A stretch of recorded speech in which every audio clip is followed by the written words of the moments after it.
Madam Chair, we are live. Thank you. Good morning, everyone.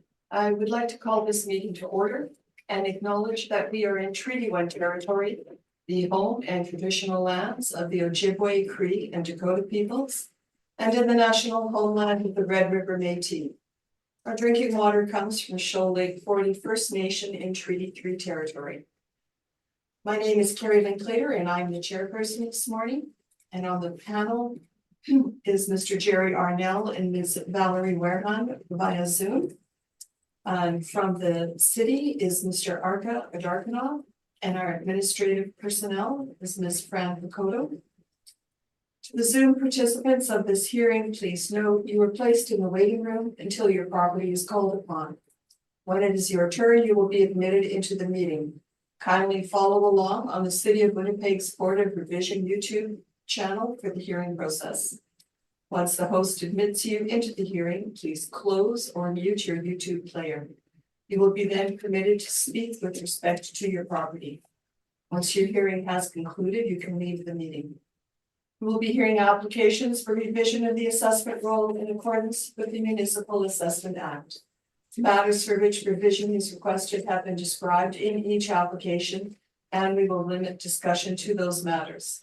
Statements that are made at this hearing are sworn testimony, and anyone speaking to the matters must be sworn in. Be advised that comparisons of assessments of properties are not considered evidence of market value by the Board of Revision. The Board of Revision is appointed annually by City Council and is independent of it and the City Administration. It makes its decisions on the basis of the evidence provided at this hearing and issues a written order that will be mailed to all parties as soon as possible. Please note that the board's decisions with respect to an application may be appealed to the Manitoba Municipal Board if the matter pertains to assessed value or classification, or to the Court of King's Bench if the matter pertains to the application of exemptions from taxation. Should you wish to appeal, information on how to do so will be included with the board's order. With respect to the hearing process, I will confirm the points of appeal with your property to be addressed for each applicant following the swearing in. We will then have the assessor's testimony followed by questions that the applicant may have, and then the applicant's testimony followed by questions. Each side will have an opportunity to summarize if they wish. Once all of the evidence about an application has been brought forward, the applicant may leave. The process will repeat for each item on the docket today. The session will close after all the applications have been heard, and the board will deliberate in private and make its decisions. You will receive the board's decision by registered mail as soon as possible. As information, all public hearings are live streamed, recorded, and will be part of the public record. This morning, we will be hearing items 1 and 2, 4 through 6, and 8 through 12 on our docket. Ms. Picoto, would you please affirm the assessor and the applicant's testimony? Certainly. So for item 1, we have no applicant present. Thank you. Mr. Darkanoff, have you heard? Should I affirm the assessor before? Yes, thank you. Mr. Assessor, please state your full name. Arka Aidarkhanov. Do you affirm that the evidence you're about to give at this hearing is the truth, the whole truth, and nothing but the truth? I affirm. Thank you. Thank you. Good morning, Mr. Darkanoff. You have not heard from this applicant? I have not. Thank you. Okay, we will be moving item 1 to the end of our docket. To proceed to item number 2. Mr. Neufeld, please state your full name. Rocky Neufeld. Do you affirm that the evidence you're about to give at this hearing is the truth, the whole truth, and nothing but the truth? Yes, I do. Thank you. Thank you. Good morning, Mr. Neufeld. Morning. Mr. Darkanoff, if you would like to lead us off, please, on item 2, which is 677 St. Anne's Road. I see also you have a recommendation on this property. Yes. So we can start with that, I guess. So subject property with the roll number 0800553570 with the address of 677 St. Anne's Road. w- located in the Meadowwood neighborhood. Sorry to With interrupt. What's the file number? file number 24095. Oh, sorry, 244095. I don't see all the numbers today, so maybe Wait, wait. maybe it's a good thing for in your favor. Oh, okay. No, you know, can you just hang on 2 seconds? Because the board sent me this late and I don't have it. I think I got it late yesterday. We were going back and forth about filing dates and uh, you don't mind if I look for it. I got it about 4:30.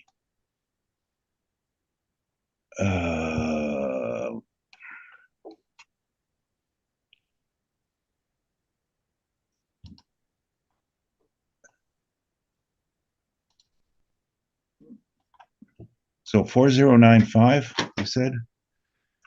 Yes. Okay. Um, Actually, I don't think I got it. I don't know, Ark, if you recall, but they sent an email out about the submission date, and they changed it to the 6th, and then they didn't send me the evidence. And Actually, then, I didn't get those emails, Rocky. yeah, So, but anyway, that's probably up to the panel to look at it at this point. well, no, it's not, Uh, hasn't been marked late as a result, but I don't seem. Mr. Applicant, I just forwarded the email back to Okay, you. You should okay. receive it again just now. Okay, I thought I saw it, but well.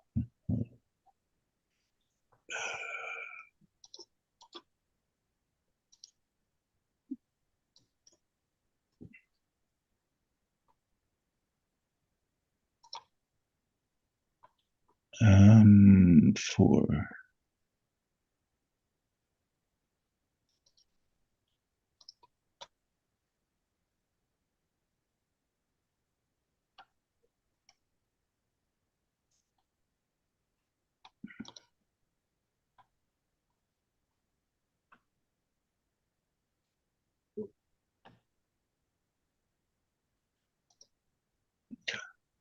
Mr. Newcomb, do you have it? No, I don't. I'm still I'm okay, I see my email that I sent at 2:44, and I'm just looking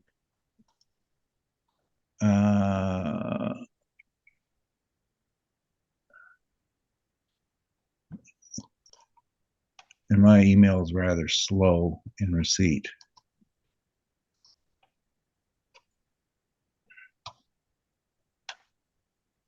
Okay, 4:30, 3:42.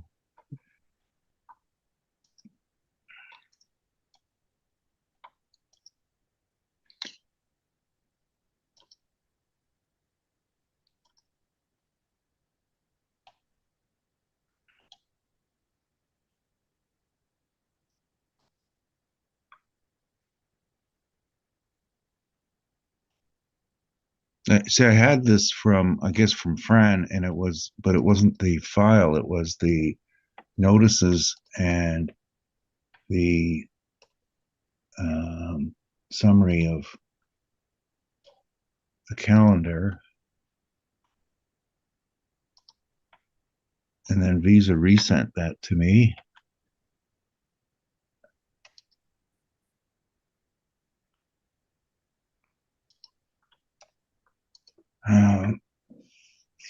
Okay, Mr. Neufeld, I'm going to suggest we take a 5-minute recess.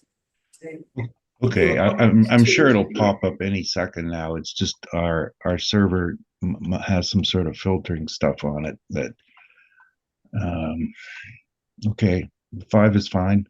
All right, yeah, thank you. Thank you. I'd like to call this hearing back to order. We are going to proceed with item 2 on the docket, 677 St. Anne's Road. Mr. Dartmouth? Okay, so I guess I'll start over. So File number 2440, yeah, I can't say it right today. 244095, roll number 08005 535700, address 677 St. Anne's Road, located in the Meadowwoods neighborhood, zoning RMFM residential multifamily, lot size 37,653 square feet. A bus route, commercial adjacent, heavy traffic, and Seine River are the influences of the parcel. Assessed value $1,161,000 or $30.83 per square foot. And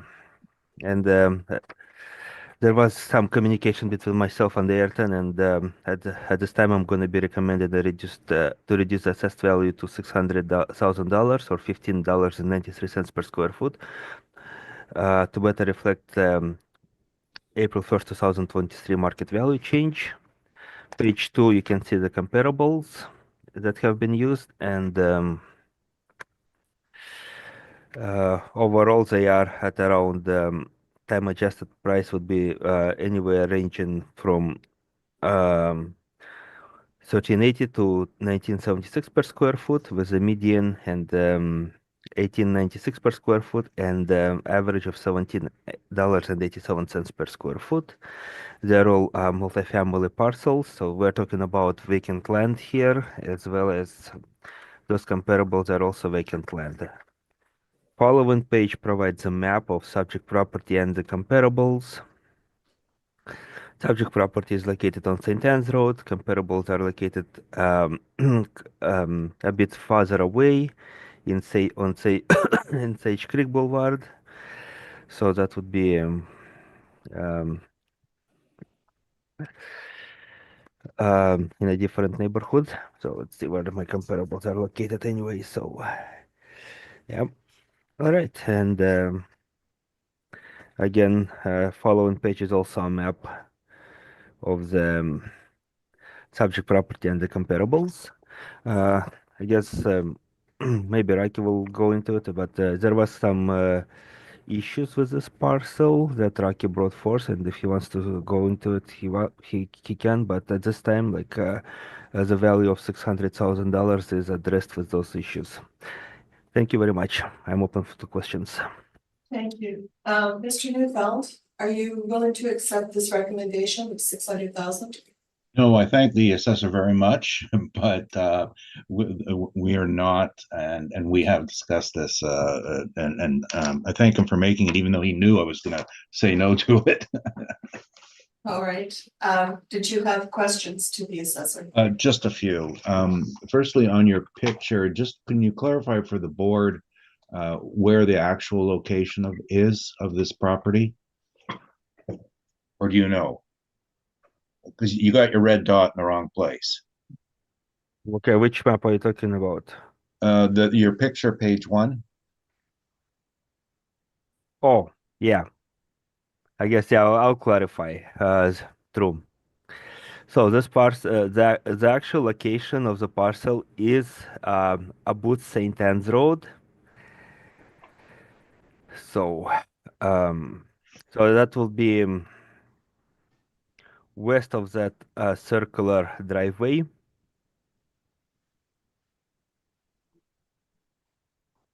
Okay, because this is just clarify for the board that this is the third phase of a 3-phase condominium development that is still undeveloped. Is that a fair way of describing it? Yeah, that would be a fair way to describe it. It is Okay, and your comparables on page the next page, have these all been developed? mm, I believe some of them have been for sure developed. I'm not sure. I cannot say about every one of them. Okay, well, like for example, the most recent sale, which was February 1st, 2023, 65-day day Hivernant. That's under construction right now, is it not? Is it an assisted living facility? I cannot say right now. Oh, Like, okay, that's I'm fine. presenting as a vacant land. Oh, okay. No, I guess my question to you is these comparables you brought forward have all or will all be developed, or do you know?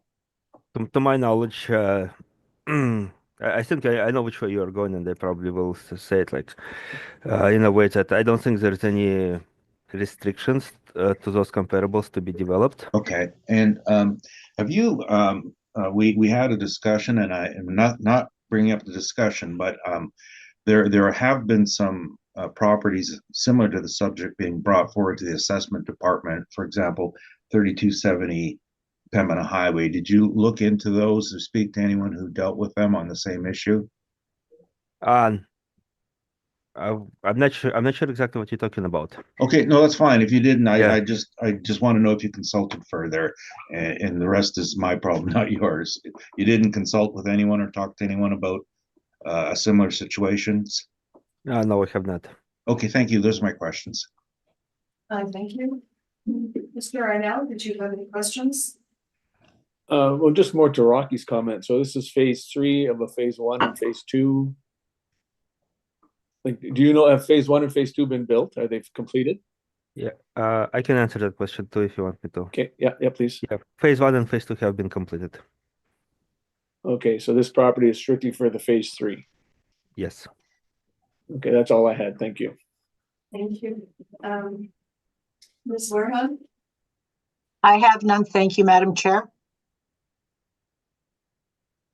I have no questions at this time. Mr. Neufeld, if you would like to proceed with your brief, please. Okay, thank you. It was marked additional information, and I know that there was a concern about whether or not it was late, but I was told yesterday that it would not be marked late because of a confusion over a due date. And I'm just bringing this up because this is something I did speak with the assessor about last week as well, so there are no surprises there. The building is what I presented to you is just the issue at stake. The building, the lot is the third phase of a condominium development, first approved in 2002. Phase 1 and phase 2 were built. Phase 3 was to be built. They have been struggling since 2016. 17, I believe, to get approval for servicing on the land. When they went to get their development permit, they were told, firstly, they were told, you got to do a study to determine if we can actually service this property at your cost. And because they don't know. And the latest communication, going in reverse order at the bottom of the page, 2021, was an email from the surveyor or the engineer to the city, and it says the catchment area has capacity constraints that would likely need infrastructure upgrades to support further developments. And the last of the buildings on the site was permitted back in 2003, and capacity was not reserved for the current phase of development. So that's going back a long time. And the latest communications are beginning. I'm going backwards in time. And on page 2 of our document, the emails from, again, the engineer and the city's engineer, Mr. Glowacki. And bottom line, there is not sufficient capacity for the wastewater system and to accommodate any additional units. And that was dated September of last year. So the narrative that the one of the owners partners has given you is listed on the first page, and he's just giving you a brief outline of their troubles, and they had a potential sale, and the purchaser at $300,000 said, I'm not the least bit interested. Well, you can't sell me something that I can't build on, is his bottom line. But this is not a new, this is a new situation. Around 2022, the city's long-range planning document, Complete Communities 2.0, indicated that not all developments were going to be approved anymore because they'd run out of capacity in a lot of them. And so this property was denied for certain in September of last year.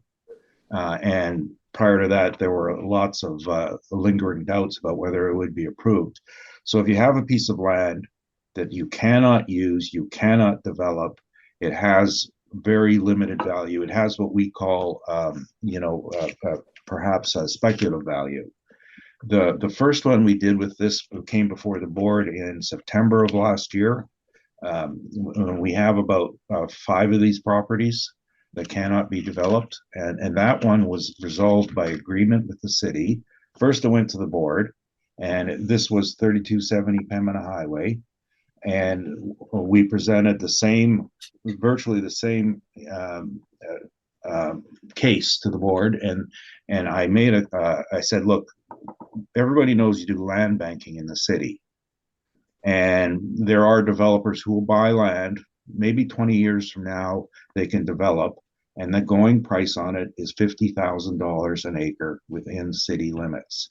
We brought up examples of Qualico, who purchased a fair amount of land off Canada Way in St. James, where there is no guarantee of servicing yet, but have been redesignated to be residential and light commercial, and what they had paid for it, as well as and again, I'm not comparing assessments, I'm comparing assessment procedure. The other ones we brought up were the sites in the St. Boniface Industrial, where they had run out of capacity, and in those cases, the city changed the value voluntarily to $30,000 an acre. So there is a value. We haven't presented it to you because of we were slow off the mark and we didn't get this together in time. And but there is it has been resolved with upper management at the city, and we haven't put this to them because it's before the board. But our intention is, regardless of what the board decides, we're going to be asking for $50,000 an acre. We're going to be filing request for they go back in time until the time people were notified, the owners were notified that they had no capacity for them. The city in the past has agreed to this. I have no reason to believe that they won't agree again, and I'd like the board to just get this out of the way right now, and we can just get down to dealing with the rest of their problems. And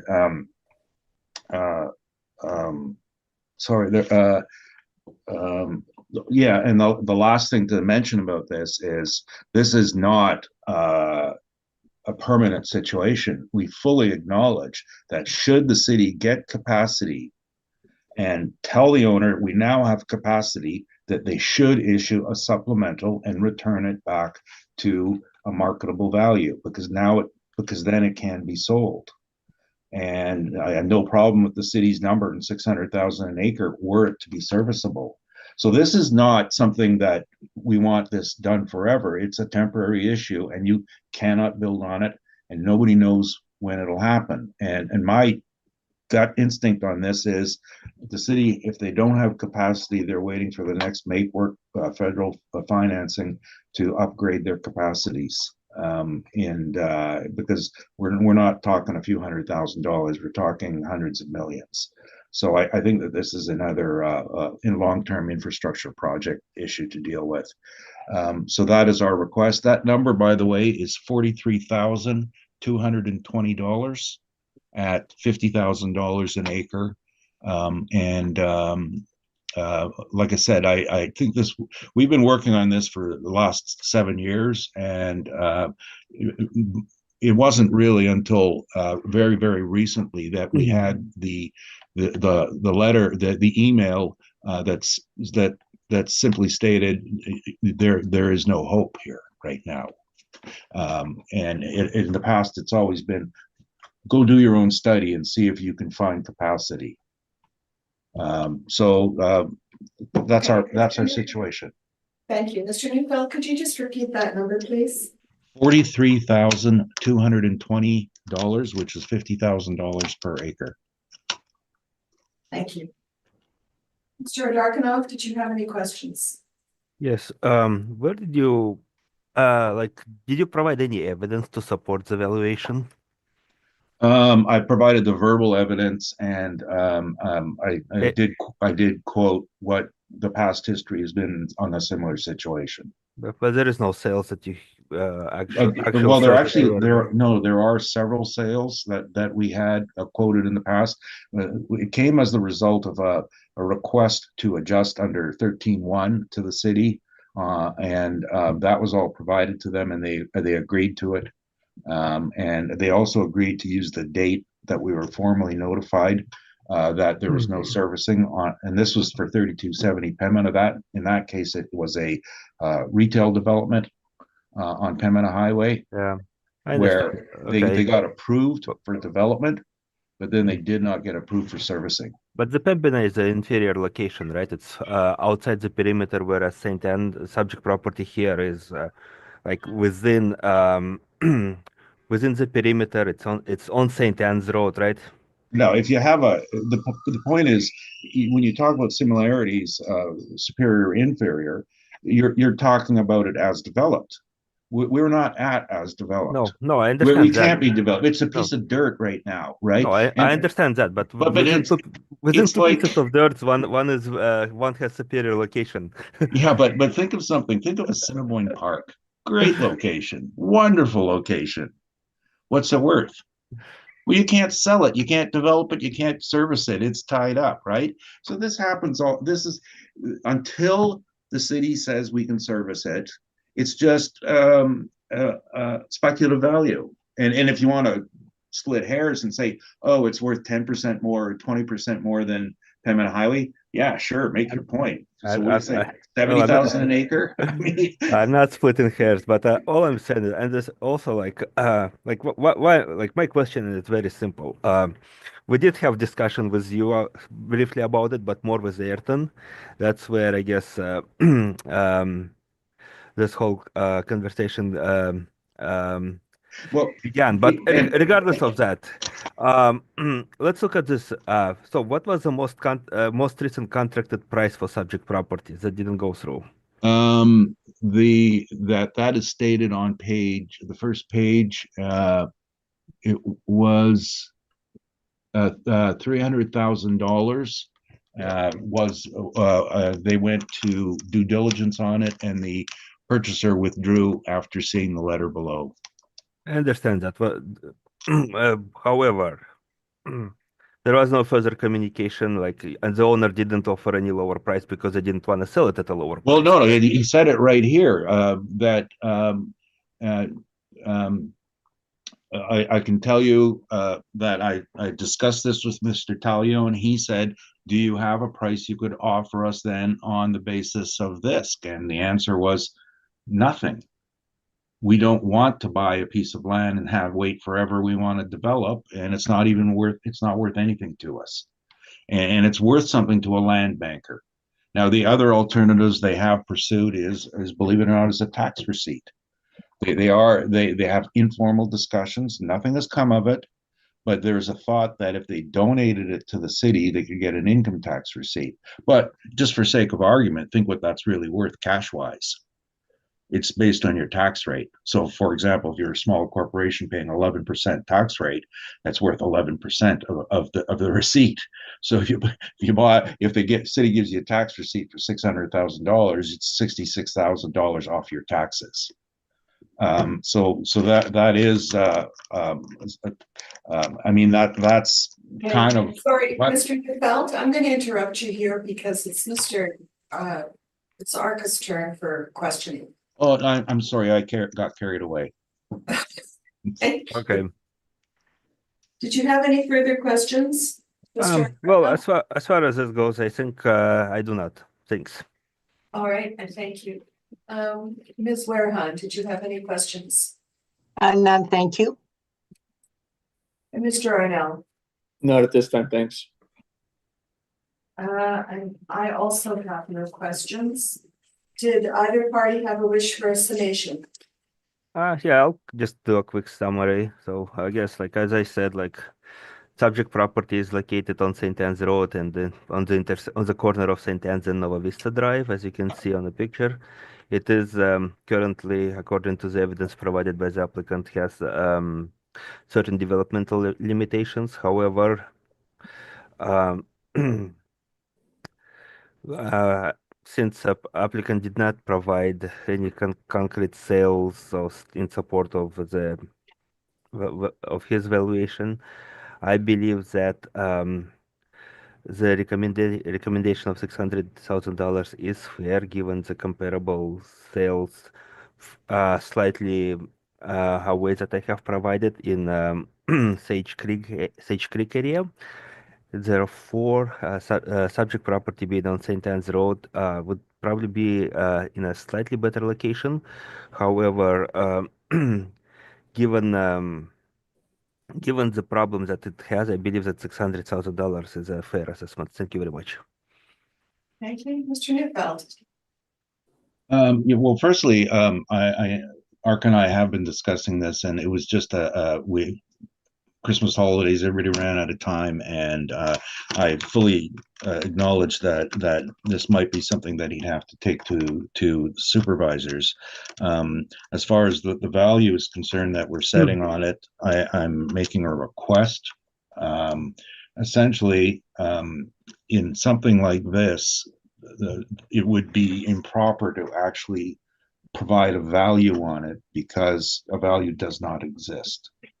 We are wishing to agree to a nominal value that we have seen being done in other cases, and again, I stress this: it is not permanent. It is until the infrastructure issue is dealt with. However, that could be 10 years, or perhaps there'll be another alternative solution coming along. But you'll notice in the evidence I did provide is that they were told by the planner, well, we can't give you multifamily, maybe you should try commercial. And then the other city planner said, no, it doesn't even work for commercial. So this is not a market value problem. This is a basic theory of value. Value does not come from the dirt, it comes from the rights associated with the dirt. Lacks rights, has no value. Thank you. Great. Thank you, Mr. Neufeld. We will proceed to item number 4, which is Isbister Street. And there appears to be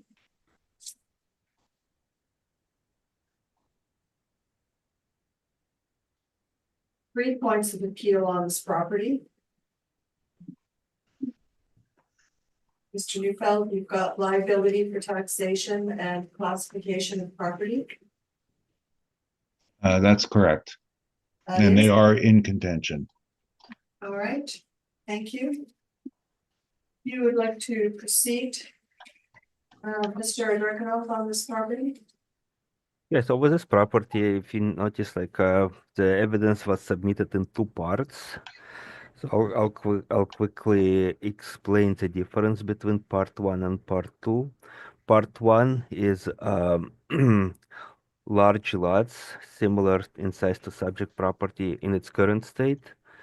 Part 2 is smaller lots, because subject property actually consists of 4 smaller lots, and I'll explain it during my presentation. So with the file number 24 4279, roll number 0721164500. Address is there is no true address, but it's located on Isbister Street. I guess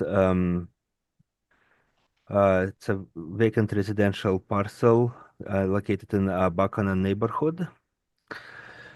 It has zoning of R1L residential. Assessed lot size 10,247 square feet, and size of the lot is 100 by 103. Commercial adjacent, external corner and external corner and subdividable are, I guess, well, are the influences we have here. Assessed value is 173,000 square feet or $16.88 per square foot. 4 comparables are located in the similar geographic area, but different neighborhoods. So we have Surgeon Creek, Woodhaven, and Glendale neighborhoods, and so all properties are vacant residential lots. Comparable 1 is 866 Vimy, comparable 2 is 709 Muriel, comparable 3 is 142 Woodhaven, and 4 would be 501 Stewart Street. Sales range from $150,000 to $270,000. And time adjusted sales would range from $170,100 to $283,500. Lot sizes are similar. They're larger lots. So smallest lot would be $8,362,000, which is 866 Vimy. And larger lot would be the comparable number 3 at 12,001 square foot. Time adjusted sale price per square foot for the lot would be ranging from 1889 to 2606 per square foot. Page 2 is a map of comparable properties in the subject property. So subject property would be at the top left corner, and comparable 4 would be in the close, just on the other side of the portage, on the south side of portage. And the other comparables would be east of the subject property. Okay, next page. Actual picture of subject property. So it's on Eastbester and Lumsden Avenue intersection. And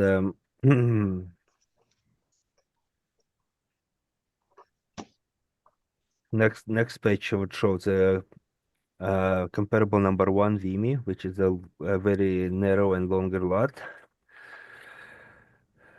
Comparable number 2, 709 Muriel on the following page. Again, it's a narrower, smaller lot.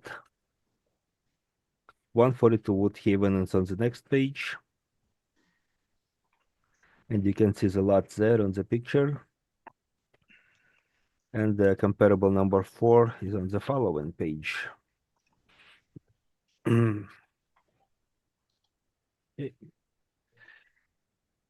So when we look at the next page, it shows 4 possible lots for subject property: lot 30, 31, 32, and 33. Each would be at 25 foot with 25-foot frontage. That's why the comparable set number 2 was provided to show the value of the smaller property, smaller lots had this property been divided.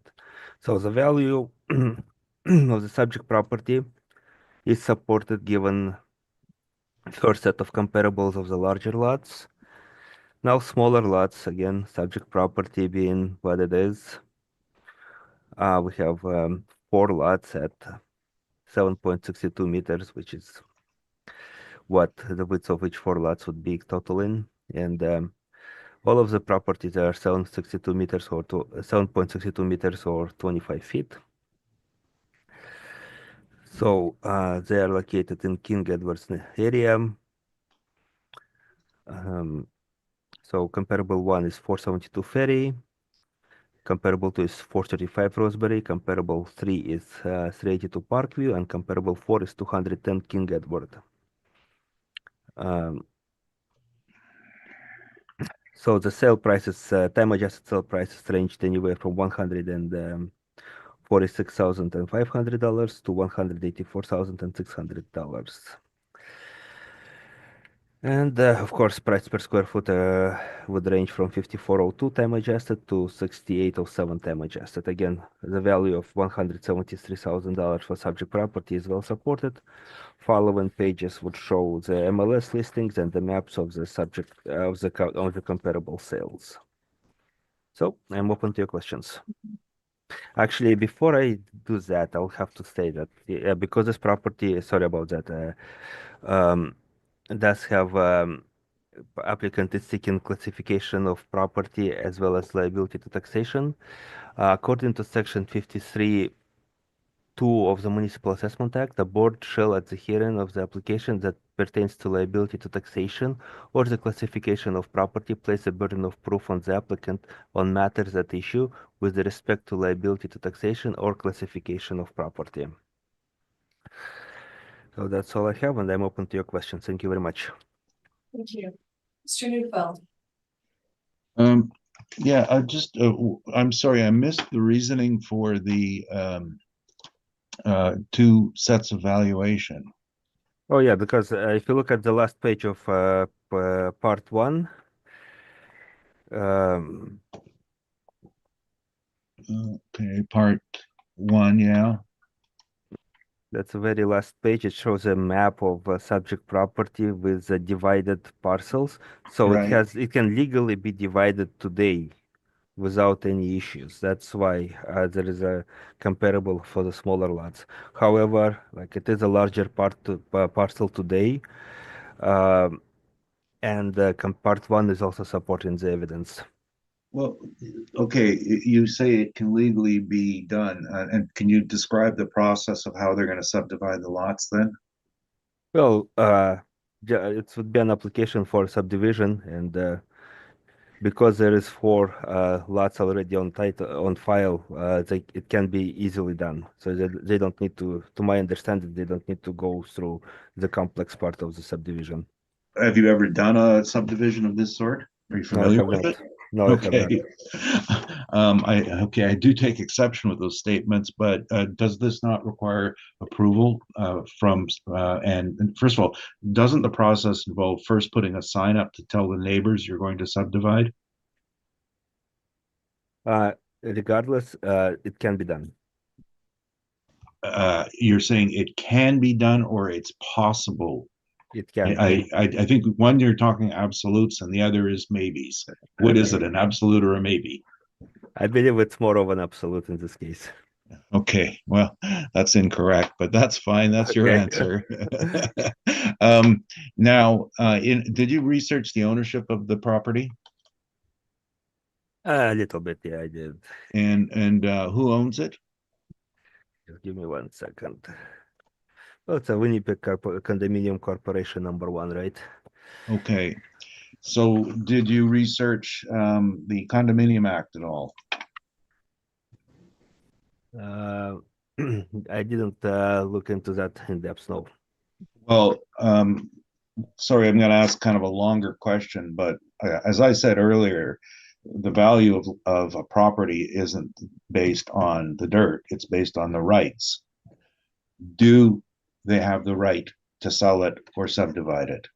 Well, What are the title restrictions in place as being part of the condominium corporation? to my knowledge, there is I'm not aware of any title restrictions on it. However, condominium corporation, to my knowledge, can make a decision to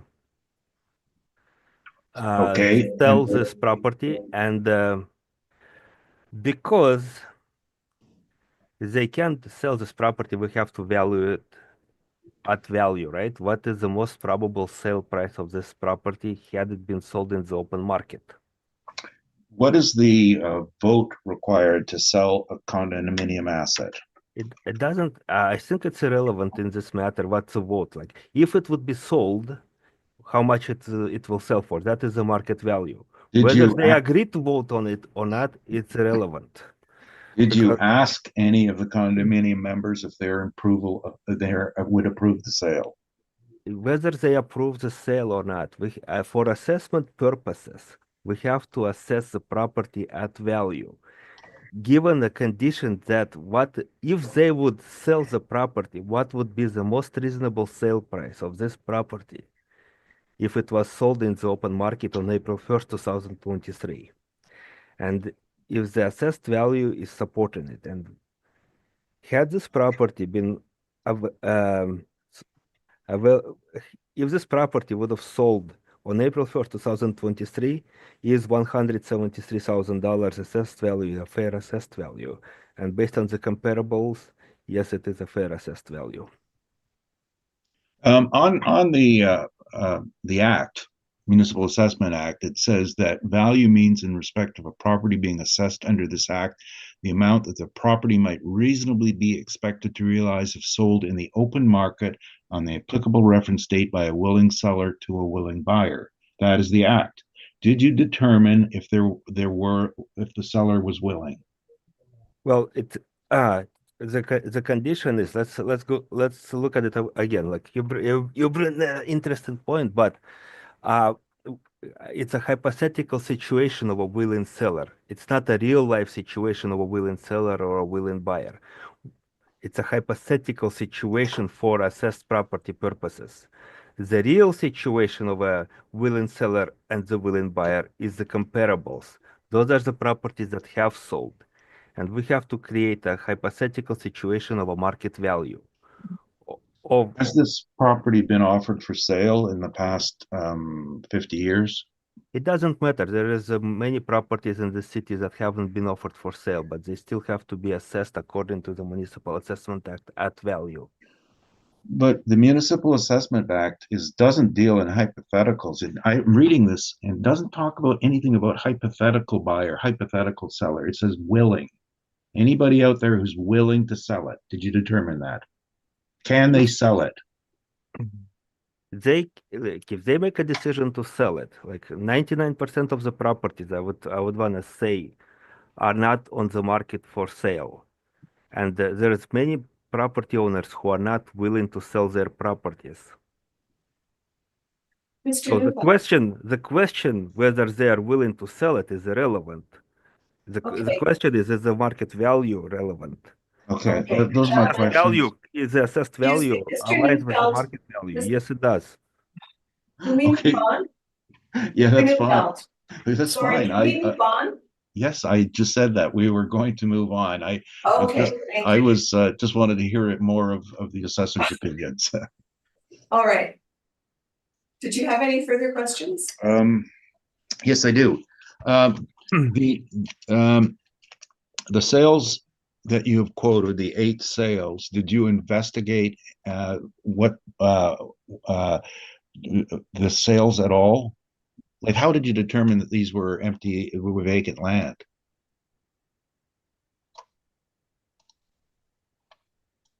Well, the department does the review, and they came as a vacant land review. So I personally took it as a vacant land. Okay, sorry, I just went through them all. Some of the sales, like smaller lot sales, actually have MLS listings that support the vacant land claim. Okay. But all of them are treated as vacant land because of some sort of the review that has been done to the sales. They're treated at, but were they vacant at sale? Well, if they were sold and not vacant at sale, there may have been a demolition permit that would apply later. But still, those kind of situations are treated as vacant lot sales. They are treated as such. My question, though, is were they vacant at time of sale? To my knowledge, they were.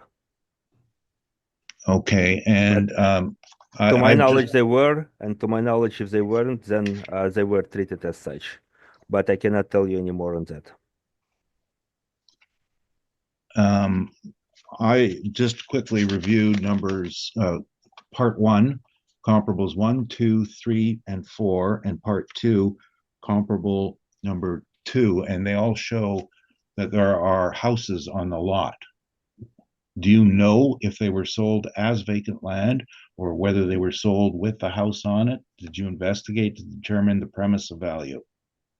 Well, the premise of value that those properties in our database listed as a vacant land. If you say that there were a house on it, the building may have taken after the sale. Again, those properties are vacant land sales, and to my knowledge. To your knowledge, okay, and I don't want to beat this to death, but every one of them, the five I mentioned, still show a house on them, and so I was just wondering if they were pertinent with if there was a house on at time of sale. Well, let's answer your question. I was gonna take a shortcut, but we'll go over every one of them.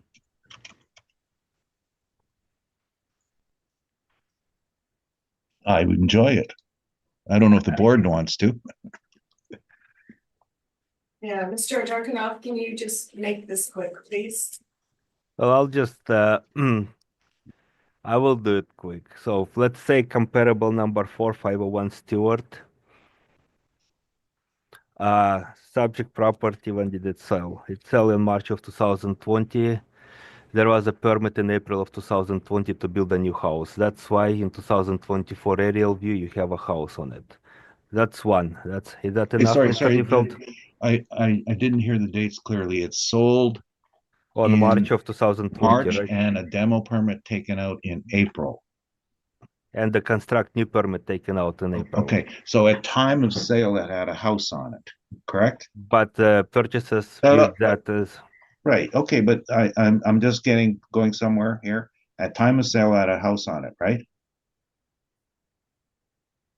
Now, under the premise of willing seller, willing buyer, did the seller say, I'm going to discount my house as land to sell it for you? Or did they want to get value for the house and the purchaser decide to demo it? well, if the purchaser decided to demo it to the purchaser, Do you know the it answer to was that? Do you know the answer to that question? Who made the decision? What was in their minds at time of sale?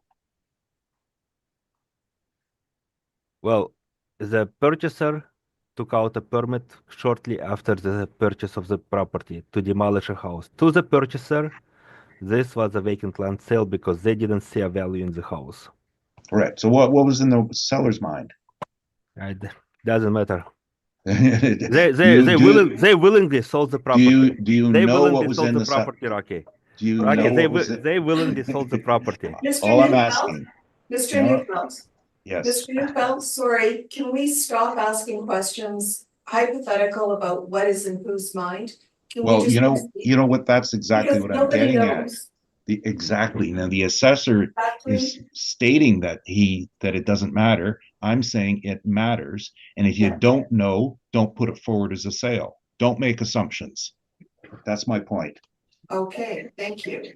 And I don't have to ask any more on it because that's the statement I wanted to make on that. All right. I'm finished with the questions. Thank you.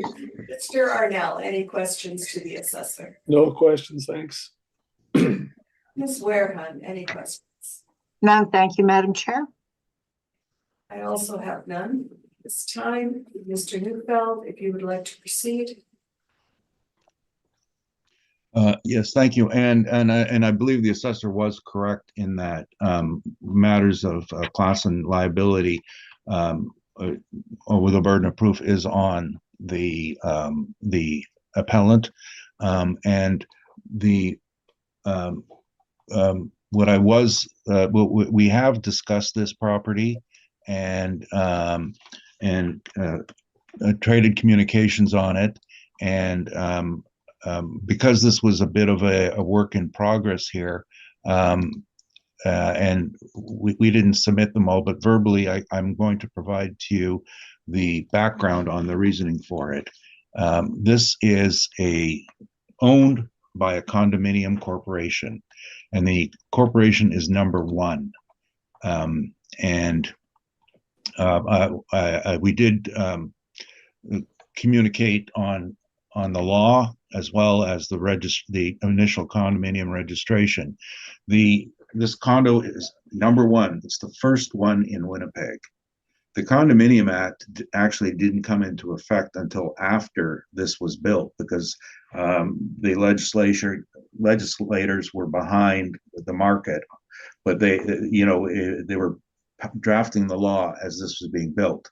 And the funniest thing of all is I actually inspected this in 1970. I didn't really. I was a kid and I lived across the street and I played in the lot until the bulldozers chased us away. But this was the first one in Winnipeg. And the act says that common assets are property held by or on behalf of a condominium corporation. Real property held in the name of or on behalf of a condominium corporation. Any other property specified as a common asset. Next sentence from the Condominium Act. Common elements means all the property except the units. This is a common element. As a result, ownership is vested in condominium corporation number one as an asset. If you buy a unit in the condominium, you buy a piece of this land. And as a common element, it is not accessible because the value has been included in the value of the units. And this is from the act, and we have I've been working on this property, I guess, for 10 years, and we've just never bothered to take it further, because in past years the assessment was like $50,000-$60,000, and it really wasn't worth our time and trouble. But as the assessment rises, it's just wrong. And the Condominium Act, again, I'm going to tell you the law. I'm not a lawyer, but you can go look it up yourself. To sell this lot requires 80% approval of the unit holders based on their share in the condominium. 80%. There is no way they're going to get that vote. My client manages it, and there is absolutely no possibility that they will sell. And it's simply because they have a little park there. They can walk their dogs and take them out to the trees, and that's what they want. And they buy and sell there. Now, if you sold this lot, the condominiums are worth less, and then you have to reassess the condominiums and take the value down. It's double dipping. And that's our contention here is that it's not legal in the act. And as far as quoting the act and providing in an evidence, I don't think that is required at the Board of Revision or any board. That we should all be knowledgeable about the act, and that is our position. It is already being taxed. It's like if you came along to a condominium on Wellington Crescent that had a pool and it wasn't in part of the unit, to say, I think we're going to tax that pool separately. You can't.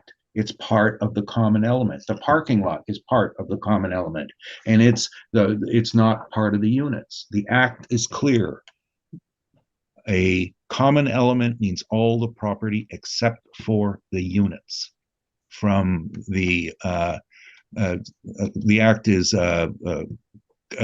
consolidated, the Condominium Act CCSMC 170, which was the newest version, was enacted, I believe, in we're dealing with the 1986 update or restatement of the act, and which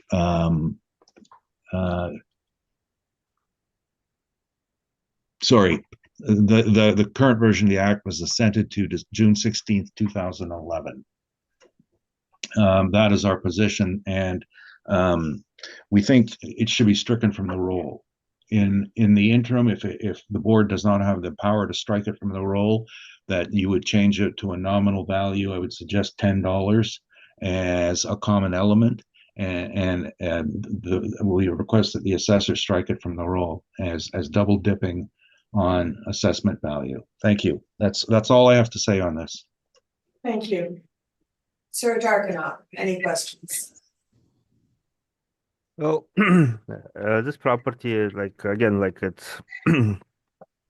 Would you have questions? Yes, I do. Probably. Let's give me 1 second. Okay, thank you.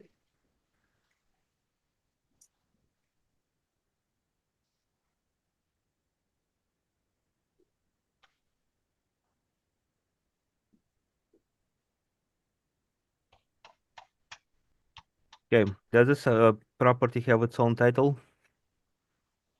Yes, it does. Okay. That's all. Those are all my questions. Thank you very much. Thank you. Ms. Warehun, any questions? None, thank you. And Mr. Arnell? No, thanks. I also have no questions. Does either party have a wish for summation? Yeah, I guess again, like as I said, like this Oh. subject. Oh yeah, I do. Sorry, Mr. Neufeld, did you have any evidence on class and liability that you wish to present? I have presented it already, which is the Condominium Act. Okay, thank you. Summation? Yeah, in summation, I guess as I said, like subject property has its own title. It's a separate piece of land that is that can be sold. Therefore, the assessed value of $173,000 is supported by the comparable sales. Thank you very much. Mr. Neufeld, do you have a wish for summation? I will just repeat, the act states what a common asset is, which is any other property. Common element means all the property except for the units. A condominium corporation is a legal entity which owns the land under a shared basis, and anything that is registered in the condominium corporation's name is part of the condominium corporation, which means when you buy or sell a condominium unit, you buy a piece of this asset. So everybody, I don't know, I think there's 80 units, everybody owns 1/80 of the forest. Maybe they got their little piece of grass all picked out. But aside from that, you can't sell it unless you sell it through the condominium corporation, which then their value is devalued and the assessment on the units has to go down. It's part of the asset. And I know, I'm fairly sure the board can't strike from the roll, but you can certainly put a nominal value on it. And that's what we would like. And I apologize. I mean, the assessor and I have had a good conversation on this. So neither of us is at a disadvantage of each other's position. The time on this was short, and I was supposed to try to get my colleague, Mr. Mercury, involved on this. He's in Calgary on something, so we had no choice on it, just to go ahead. However, this is our position. Thank you very much. Thank you. Panel, are you needing a short recess at this point, or are you all right to continue on to our next item? I'm good. I'm good too, thank you. All right. Thank you both. We will then proceed to item number 5 on the docket. For Dartmouth, whenever you are ready. Give me 1 second.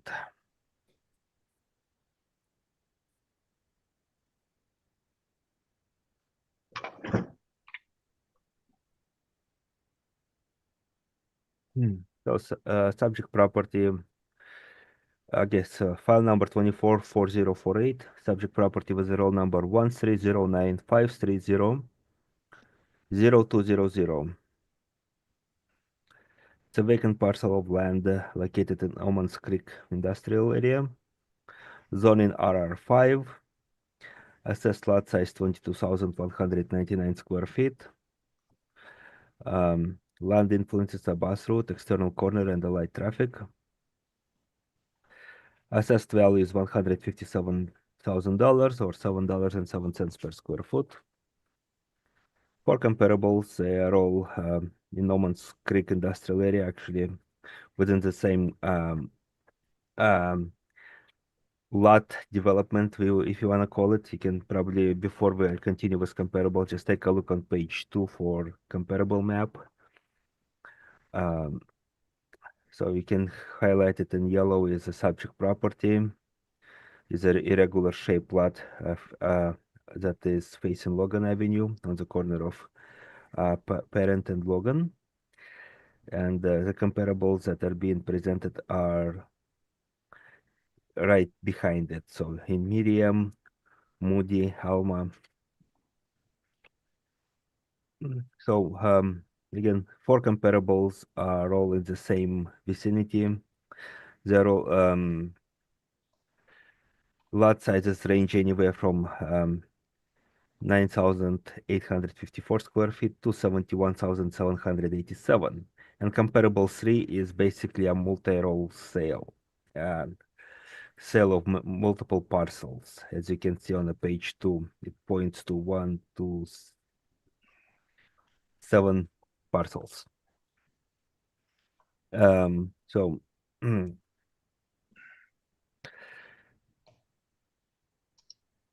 unlike subject property, which does have sewer and water, the comparables do not have sewer and water. Sale prices range anywhere from $85,000 to $180,000 for a larger multi-lot sale. And comparable 4 is $165,000, which is similar in size to subject property. And prices per square foot range from $2.65 time adjusted to $11.07 time adjusted. And I believe based on these comparables, the assessed value is supported. Thank you very much. Thank you. Any questions, Mr. Neufeld? Yes, you say the subject has sewer and water. Is anything connected? It has access to it once usually nothing is connected to the vacant lands, but the possibility to connect is there once the development, if there is any building to go up. I'm sorry, is there any connection at this point in time? Did the city approve a connection? There is possibility to connect as the water line there on Logan. Is That's there why- not possibility? Is there?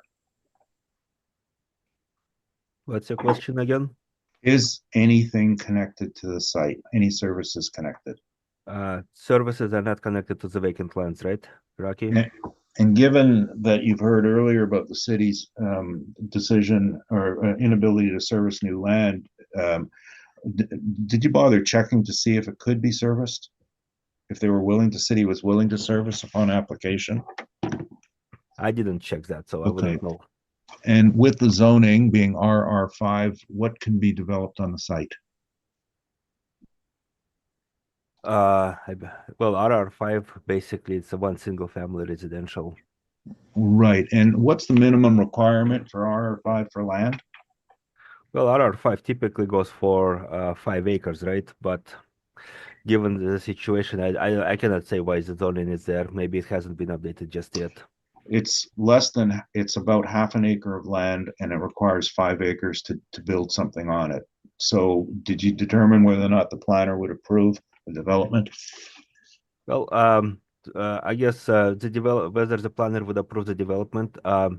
This kind of zoning is applicable to all of the parcels that are presented as comparable sales. So they will all have the same issue. So like whether it's going to be developed or not is probably not the It's not the question. question. It's not the question that I should be answering. The question I should be answering is the value supported. And all of the parcels that have been sold, which have the same issues, support the value. Well, that's not what I asked. Did you check with the developer if he was going to approve a development on less than It's 5 acres? At this point, we're valuing a parcel of 22,199 square foot as vacant land parcel, and whether other sales of similar vacant land parcels support the assessment, and it does. Is a development legal? It doesn't matter. What is the value of the current assessed value of the vacant parcel? So you're saying it doesn't matter if it's not Doesn't. legal? Really, it doesn't. That's an issue. That's an issue for the property owner. At this point, Okay. we're looking at the vacant lot Okay. with a value of $157,000. What's And the if is the vacant land is this vacant land assessed value supported? And based on the comparable properties that are just behind it, it is supported. and what is the setback on RR5? Do you Again, have those setbacks? Rocky, I wouldn't go into that. All those details, nitpicking, what are setbacks or not. At this point, we are valuing a vacant piece of land with 22,000 square feet lot size and comparables all have the same identical issues, and the value is supported based on the comparable sales. That's all I'm doing here. Okay, well, let's just back this up then. And maybe I should Well, ask you yeah, this you can first. probably just present it in your case if No, you no, want. no, no, no. What is the highest and best use of this land? At this point, it's probably vacant land, same as the other four comparables. I wouldn't know. Right now, right now the value of the assessed of this land at 157 is supported. The sales that you brought forward, how many of them were the same purchaser? Well, they were market transactions, like whoever, same purchaser or not. I'm not sure exactly what your angle is. Were they not all the same purchaser?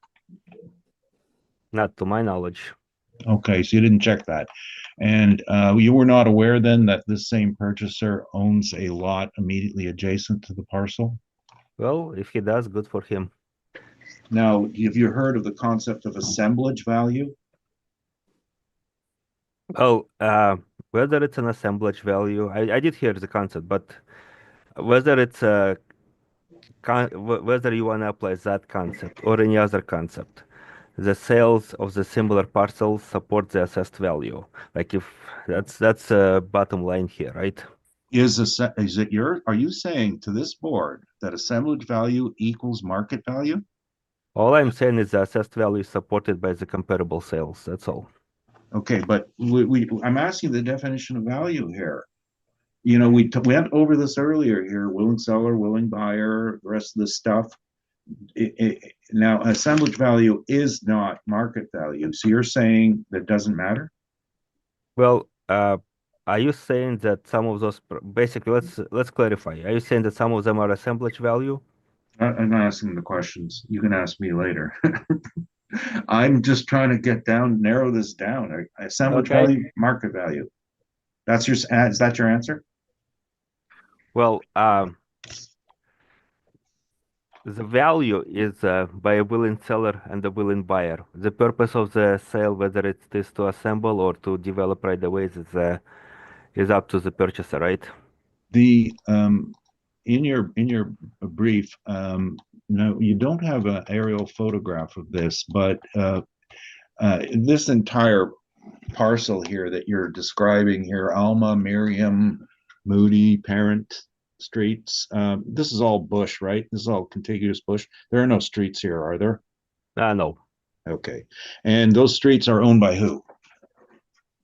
I wouldn't know. Well, and there's back lanes too. You wouldn't know, they've been given street names. You're not aware that the city owns them already. Are you? Well, I guess. Okay, so what we have here is a collection of lots, small lots, bisected by city streets, city back lanes, and all bush. And how long have they been in this condition? Do you know? Again, Has it ever been developed? well, not those parcels. Okay. No, they haven't. And what is the nature of this neighborhood? Are there other single-family homes or multifamily homes in this neighborhood? Immediately, no. Okay, those are my questions. Thank you. Mr. Arnott No questions, thanks. and Ms. Wareham. None, thank you. Thank you. So, Mr. Darkanoff, given it's your page 2, the diagram of these lots, Mm-hmm. would you agree that the subject lot is very irregularly shaped compared to your comparables? Yeah, it is a irregularly shaped lot. I agree. I agree to that. Mm-hmm. And it's also one of the lots one of the few lots, with the exception of comparable to that, is a Butin Logan. Right. And I'm sorry, maybe Mr. Neufeld answered this or asked this question, but how long, to the best of your knowledge, has this property been vacant for? Oh, this property, I believe it was always vacant. It was never developed to my knowledge. All right, thank you. That's all my questions. Mr. Neufeld, if you'd like to proceed, please. Thank you. So starting at page 2, I'll just give you a bit of background here. This is the sketch from the city's planning department that shows all of these lots. They're all RR5. And you can see that the dashed lines on these lots indicate that they are surveyed, but they are not titled separately. The solid line indicates a separate title. So you can see that there are a variety of different lots in this little area here. The number, which is I was asking about the date on this, is 1245. So 1245 is the plan number. Now 129 is the city of Winnipeg downtown, which was 1870. 1245 is somewhere around 1905 to 1915 when these were surveyed. So these have never been built on. And at the time they were surveyed and set up like this, they were subdivided into, I'm guessing 25-foot lots. And since that time, of course, Logan Avenue has become an industrial area. And these lots have been orphaned. Now, all of the streets are owned by the city of Winnipeg because they've been named. And they're part of the, you'll see on our picture on page 2 how there is no borderline between Parent and Moody and Logan itself. That's because it's all city owned. We have RR5 zoning. On our page 3 is the description of it, which is 5 acres minimum to develop, to put a house on it. The approved uses in RR5 is agriculture or residential with your 5-acre minimum. None of these are serviced.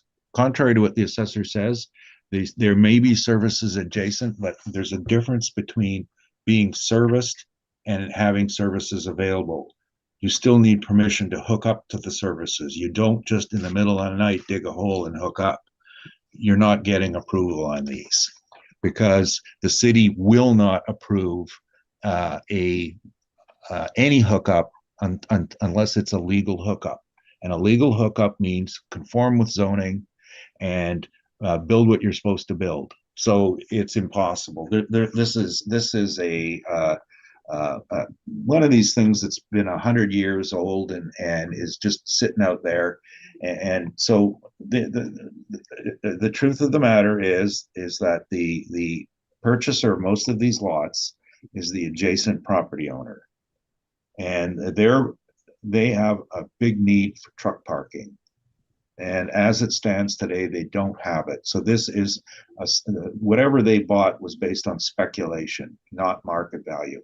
And I was asking the assessor questions about assemblage value. It's assemblage value. I just put it really simple and clear. If you have a commercial property and you need parking and parking became available next door in a lot to buy, are you going to go to the owner and say, I want to buy that for market value? No, you're going to pay a penalty for it. It's called assemblage. It's one of the first jobs I ever did in real estate in 2003 was calculate what an assemblage value discount or premium was for a service station that needed to expand to put a car wash up. If you have a house and you like to expand and put a garage on it, you go to your neighbor and say, I don't care what your land's worth. I think it's worth 100,000 as land only. Sell it to me. No, because it goes back to the same problem we discussed earlier. Willing seller, willing buyer. You're paying a premium for it. So the theory, appraisal theory, does not recognize assemblage value as being market value. It must be stated. Matter of fact, our standards require a declaration. Is there assemblage value in this? Because we would be misleading if we called assemblage value market value. All the sales the assessor brought forward are assemblage value, and they're not successful. And the only way they're going to be successful is if, and by the way, they don't have control of all the lots. That my client, if they can get all of the lots, then they go to the city of Winnipeg and apply for a street closure. Then they have to get the street closure approved. However, the land, they do not own all the land. So there's a lot, you can see on my little picture, page 2, that there's 3 lots that are beside the subject, beside Parent Street on the west side. They own one of them. The other 2 parties have to agree. And on the back lane to the east of Moody, there's another owner that would have to agree. If they don't agree, the city doesn't sell. They can't sell. That's the way they're. And I've done a lot of street closure work, and it's very difficult. I'm fairly sure the city would love to dump this property and get someone to develop it. Now but let's say he gets control of all this. Let's say he gets permission to buy the streets. Do you know how many acres there are in total here? Is 3.47 acres in total. It's still not R5 compliant. So the next step is to request a change in the zoning. Maybe it gets approved, maybe it doesn't. I would tend to agree it's likely to get approved. However, the next step is sewer and water. And you've just heard the evidence and seen the evidence. The city doesn't have capacity. They're not doing new stuff. So this is all of these changes in the city's situation, incidentally, in sewer and water are very, very recent. They post-date the sales that the assessor has brought forward. At the time these other ones were put forward, everybody assumed city's got lots of water and we can hook it up in 2021. All of our communication with the city regarding this change in their ability to service is dated June of 2023. And that was the other one I was quoting, 3270 Pembina. So what we have here is a speculative value, and right now it's speculation. Speculative value is not market value either. Now we did look at some other sales on this, and on our page page 1, we researched a bunch of sales of lots that were generally in this quadrant and were agricultural or deemed agricultural. The PAR use code was BAGRI, and that doesn't refer to zoning necessarily. It's a use code on that the assessor puts on land, and it doesn't matter about zoning. And actually, I don't even know what the code was on the subject lands here. VRES 1. Well, that's completely misleading, because VRES 1 means you can build residential on it. You can't. So these sales ranged from $1.94 a square foot up to $8.97 a square foot. They all had a different level of development, and some were assemblage. I did not research them all. We went to the bottom of this because we know we can't get development here, and even went to $1 a square foot, which, wow, that's bad work, isn't it? 22,199. Okay, I just noticed that the lot size was wrong on our workup. This was a copy because we brought the others to the board already, and so $22,000 would be a speculative value. Imagine this in the obverse. You had a piece of land in a residential neighborhood that was zoned for a factory, M3 zoning. What's it worth? Nothing until you can get your zoning changed and your approval and your servicing. And someone comes along and buys it and takes a risk on it. Those people are called land speculators, and they're not called market participants. They make a big kill if you can get your zoning changed and get your servicing approved, then you flip it, and you probably get the assessor's number once you flip it. That's the profit that a speculator makes, but that is not market value. Sorry, that's my presentation. Got sales, got zoning. Oh, sorry, one last point here on the zoning setbacks. I asked the assessor a question. Minimum front yard setback is 25 feet. The front yard in this case will likely be considered Logan. You'll notice the depth of this, and it's in meters, is 25 meters at the fat end and 0 at the narrow end, or the shallow end. So, and then we've got a front yard is a minimum, so a rear yard is also 25 feet. So 25 meters is roughly 80 feet. So at the fat end, you got a 30-foot space to potentially put an improvement on, and that goes to about halfway through where it's reduced to 0. That is what is in place today. We do not value illegal lots, period. We value legal lots. Thank you. That's my presentation. Thank you. Any questions, Mr. Darkanoff? Does this property have a title? Yes, it does. So it is a legal lot, right? It is a lot of record, is the appropriate terminology. It is a lot of record. It is not a legal lot for any use. So it can be sold though, right? It has Oh, the right sure. to be sold. Yeah, yeah. Okay. And again, like if it is to be sold, like the most comparable sales would be what sold in the within the close proximity, right? So it would be the properties to the back of it. The best comparables would be ones that are proven to be at market value in the neighborhood and area. Proximity is an important issue. The sales that were presented by you are assemblage sales, all the same purchaser trying to scoop all these up and turn it into something they no hope in the world of getting. Okay, good. So basically, there is there is somebody who is buying all the sales. So if the property owner decides to sell it to that person, if then they can, right? The property owner next door, which is assemblage value, they are also overly motivated. They need a place to park their trucks. They have a big need. This is not their first shot at trying something. I understand that, but they're the same property owner we're going to hear in our next one at 60 and on Brookside. That failed too. They bought a property in Omans Creek that might work out for them because it's zoned.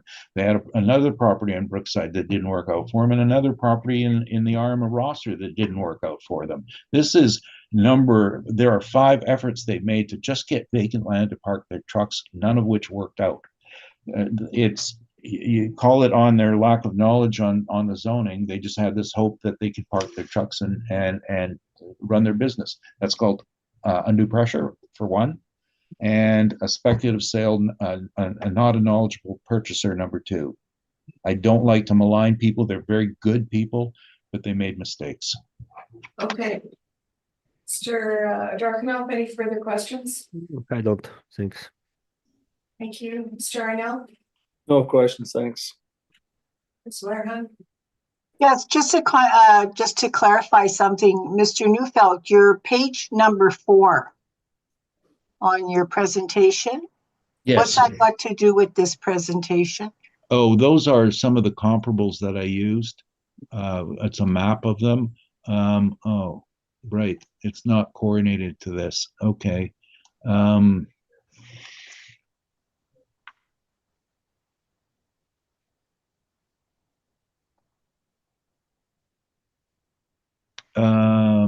Oh, okay. So sorry, these were there was one of the sales on this that was one of the ones number 4 is one of the ones we brought forward, and that is on Discovery and King Edward.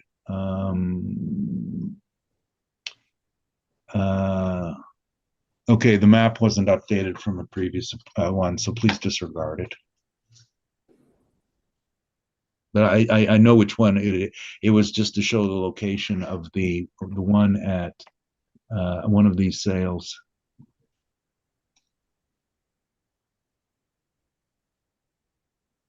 All right, And you- thank you. Did you have any Okay. further No, questions? that's fine. I just wanted to know why that was. Yeah, no, it was just Thank you. done in error. You'll notice that the red dot is on a different parcel. It's on 2533 Inkster. So this Okay. came from that report, and my people who put it together. Well, you know. Okay, thank you very much. No further questions, Madam Chair? Thank you. I also have no questions. Does either party have a wish for a summation? Yes, I'll do a quick summation. Again, like in my presentation, I just presented subject property and comparable sales that are within the very close proximity to subject property, actually within the same area, same subdivision. And those sales support the assessed value of $157,000. Thank you very much. Thank you. Mr. Newfeld, do you have a wish for a summation? Yes, this first of all is a strange property day. None of the ones you're hearing today are typical properties that are bought and sold in the market at value for a specific purpose. These are the orphans, the ones where people were speculating that there could be value and or ran into circumstances that changed their value. And when we have these sorts of properties, again, we have to go more strongly to the theory side of it than to the sale value, because the data that's put forward on these does not match the same value under which they were purchased, nor the same value that they should be assessed at. We're dealing with situations where in this case, the people made a mistake on buying it at the price they did. They had this forlorn hope that they could get their trucks parked on it, and it did not work out. They've been evicted 4 times, and you'll hear the next one in the next case about this. And by property and planning, they just cannot find a piece of land, and it's zoned. Bottom line is it's zoned RR5. You assess on what it's zoned at today, what it's legally allowed to be used for today. Nothing. Thank you. Thank you. And at this time, we are going to take a 5-minute recess. Thank you. Thank you. I would like to call this hearing back to order. We are moving on to item number 6 on our docket, which is 2429 Brookside Boulevard. And Mr. Newfeld, again, this property has 3 points of appeal. You are appealing liability to taxation and classification of property. Is that correct? We've been reviewing this, and let me just, sorry, I wanted to quickly look. What was the file number again? 4046. 46, right.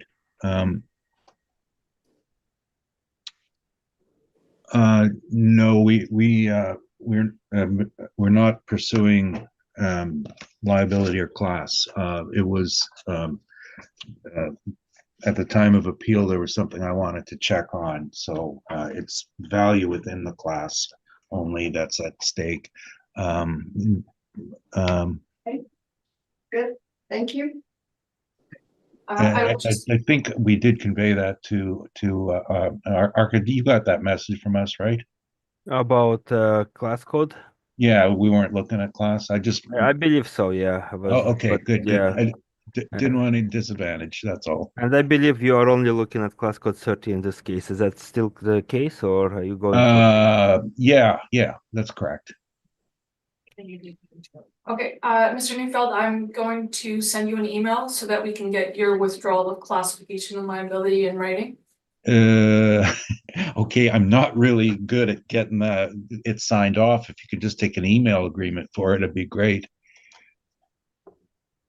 Yeah, that's what I mean. Okay, perfect. If you could just reply to the email by end of day today, that would be great. Okay. Okay, you're good, Mr. Newfeld? Yes, yeah, that's fine. All right, thank you. Mr. Joganoff, if you'd like to present your brief, please, on 2429 Brookside Boulevard. Yeah. So file number 244046, roll number 14099310300, address 2429 Brookside Boulevard. Let's see.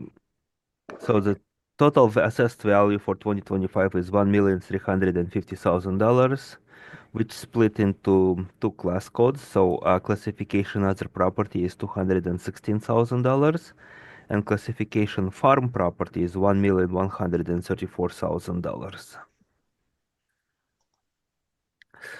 So property type is agri, improved agricultural. So it does have some sort of improvements on the property that I'll discuss it. It was so basically there's a Quonset that was a metal frame and walls built in 1978 with average wall height of 14 foot.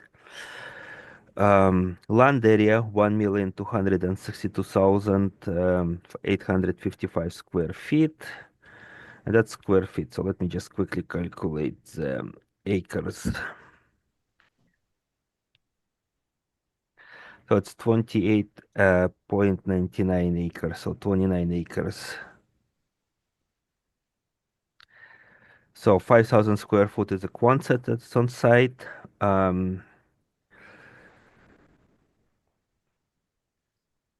Page 2 is aerial view of the subject property. There is another improvement on on this parcel that will cover is a cell phone tower. You can see it on the subject property aerial view. So in aerial view, picture number 2 is more of a close-up, and you can see a Quonset, and to the right of Quonset is a cellular tower. That's cellular tower. That's what gives it a classification of other, and to my understanding, that is not that is being contested today. Applicant is contesting the classification farm property. Okay, so let's see, where am I at? Page 2, pictures. Okay, we've seen that. Page 3 provide some of the cost calculations of how the value was arrived at $1,350,000.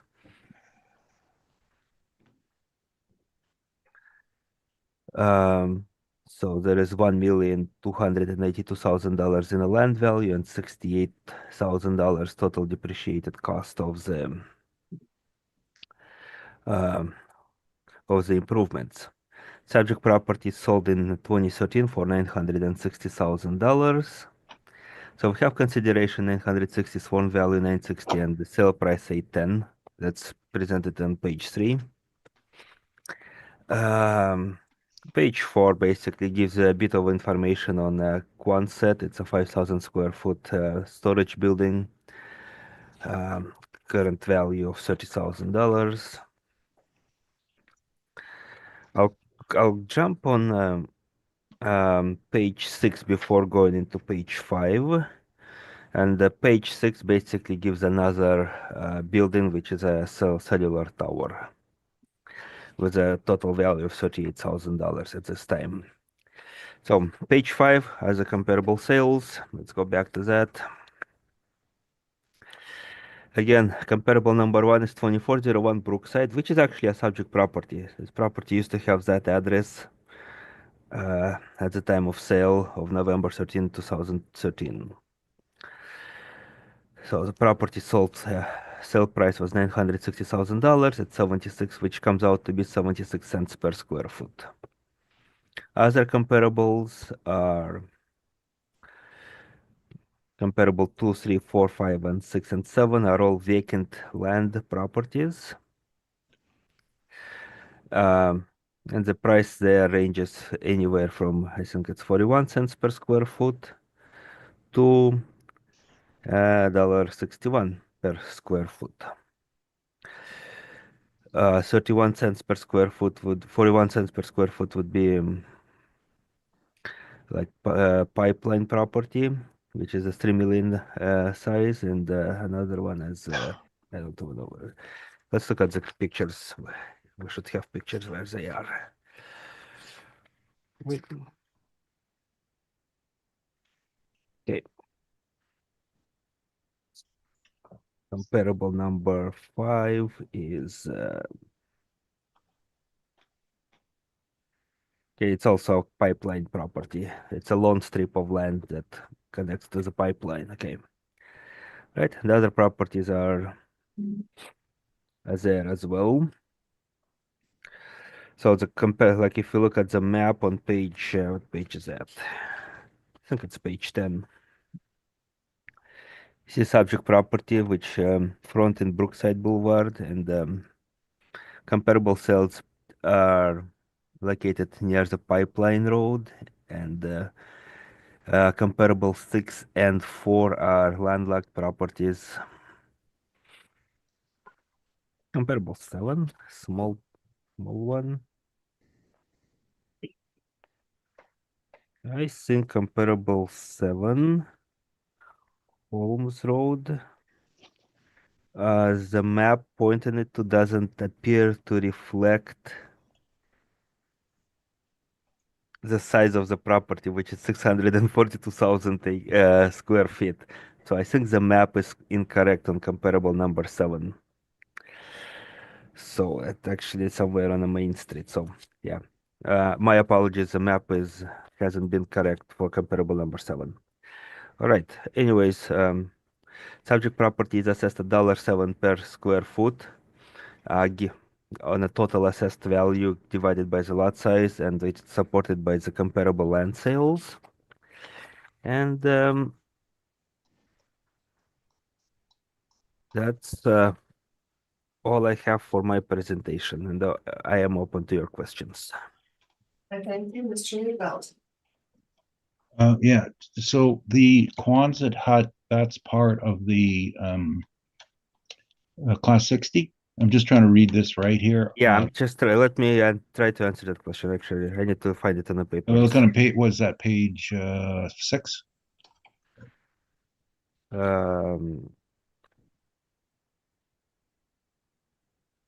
Let's see, where is it? So the antenna is class 60.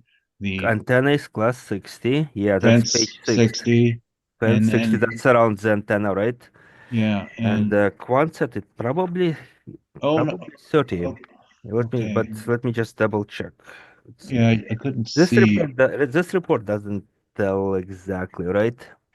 Yeah, Yeah, boy. that's I wish. 30,000.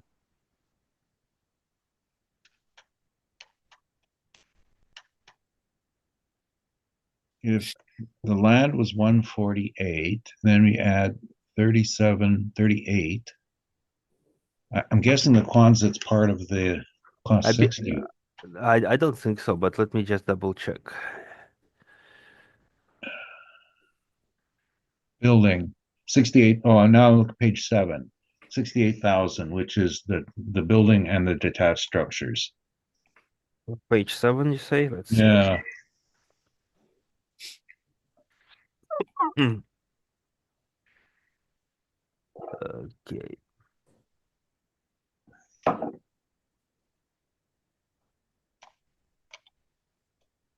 Let's see.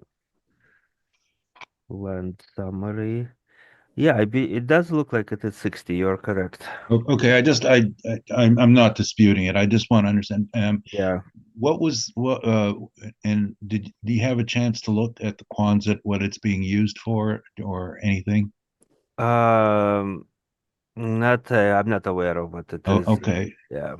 okay. Like, is it truck parking or whatever it is? Yeah, no, that's Maybe it fine. was, That's fine. yeah.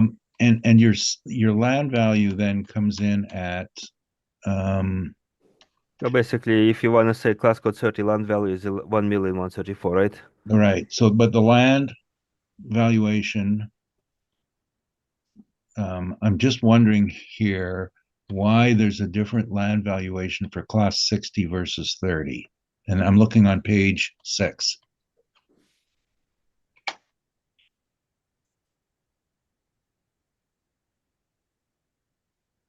Yeah, like 148,000 of the land.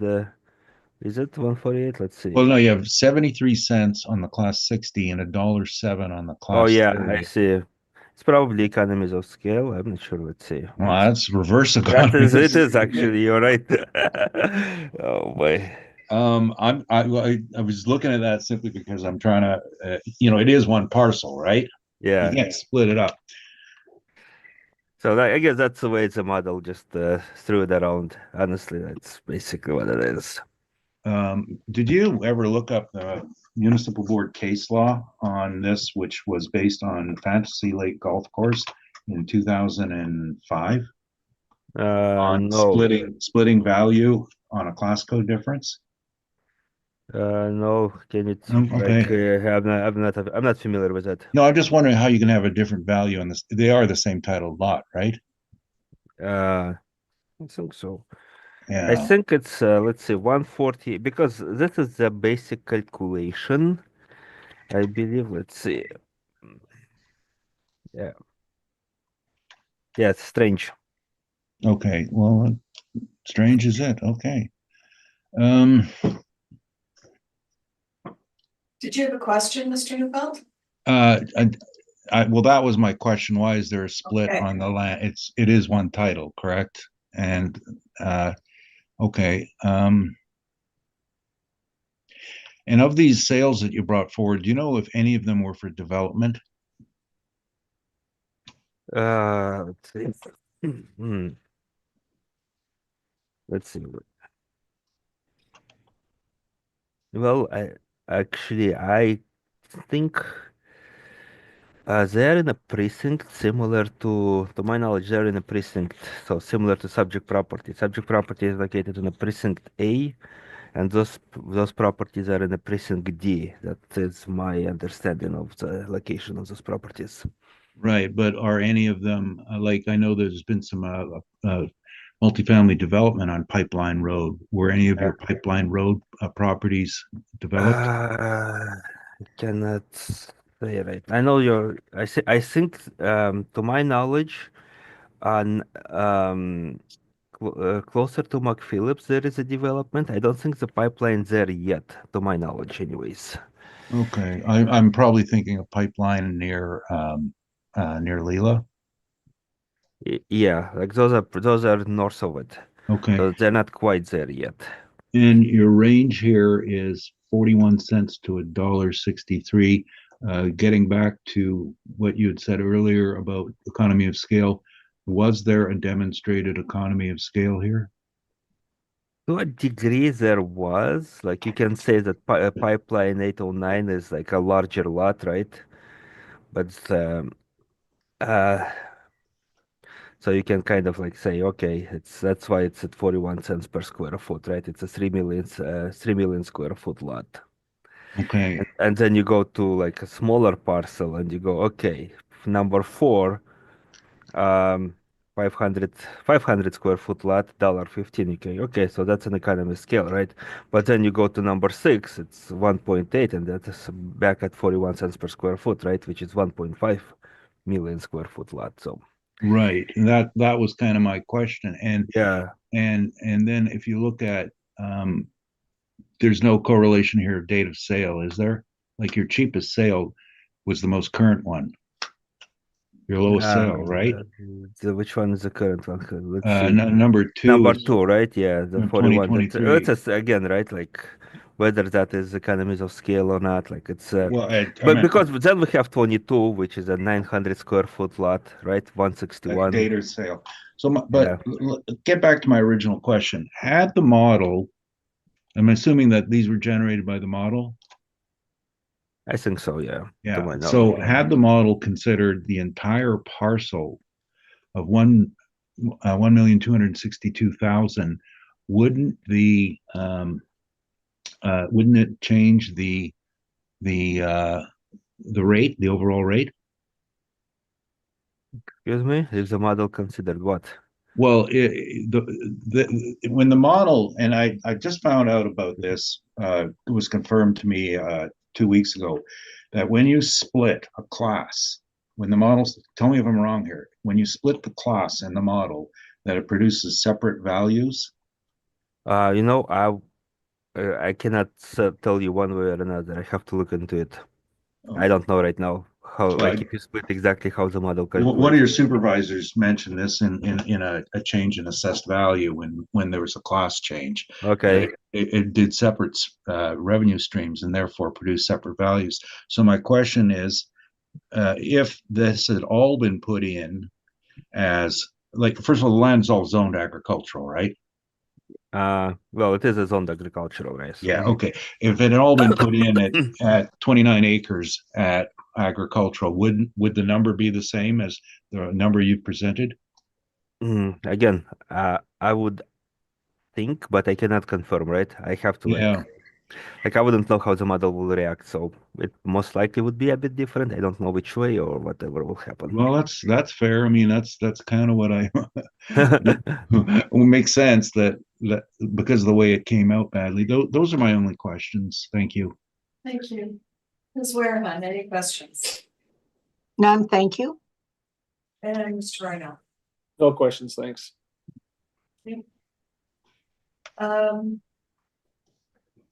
Mr. Newfeld, if you would like to give us your brief. Yes, thank you. So essentially what we're dealing here with is just the value of the farmland portion of it. We had a chance to review the other numbers and we understand them and don't have an issue with it. And my concern on class, incidentally, was I don't know if the board is aware of it, but there's a rate for farmland when it's under cultivation that is a statutory assessment, not what these are for assessments. And the number is going to be dramatically different. But we were just trying to determine if this is actually being farmed, and we don't believe so. So that was the reason for going through that exercise. So it's just a question of farmland. This has been through municipal board, and you can see we have a settlement on it that was done fairly recently. This was just signed off in 2022 at the total assessed value, and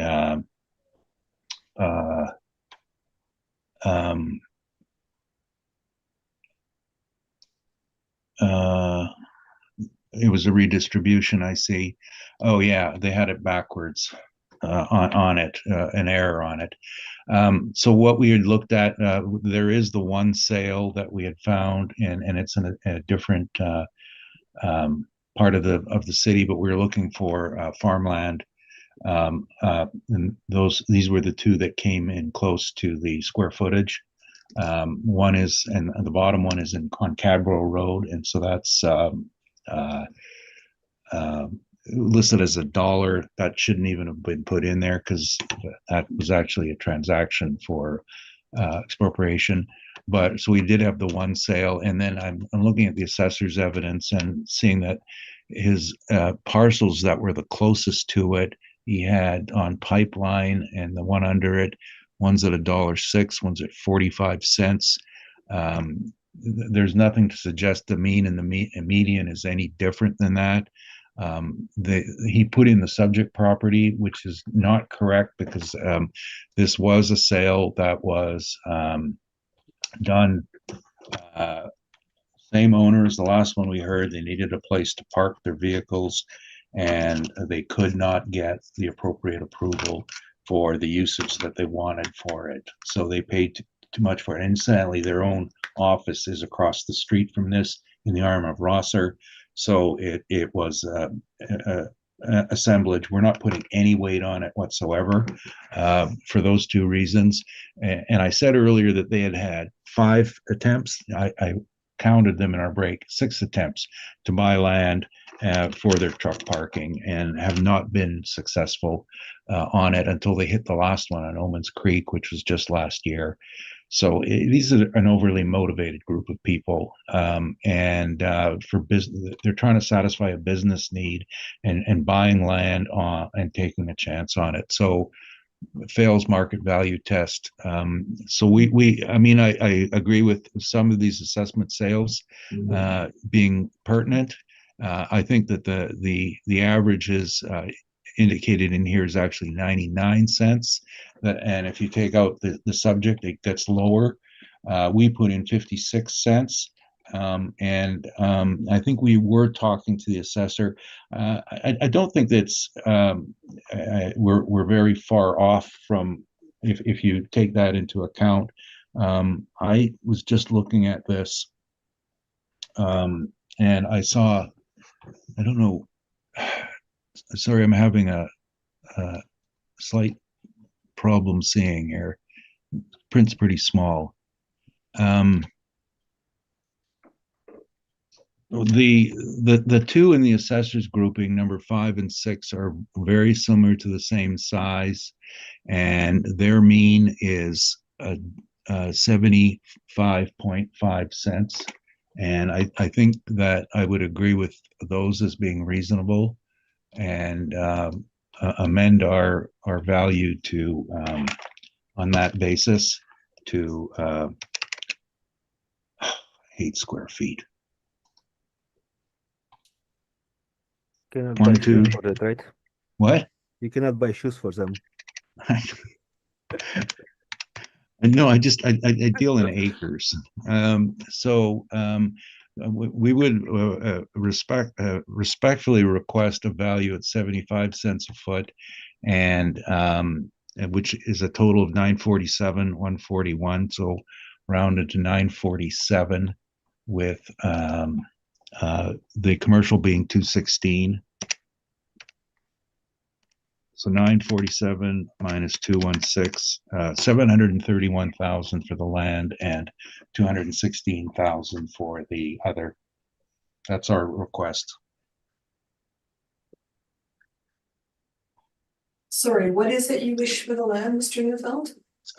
Class 30, 731,000. Class 60, 216,000. All And right, that's based on 75 cents a foot. And incidentally, the assessor's value on his commercial is 73 cents a foot. So we're actually going higher than that. I think their model made an error here, and but they have two very reasonable comparables on 5 and 6.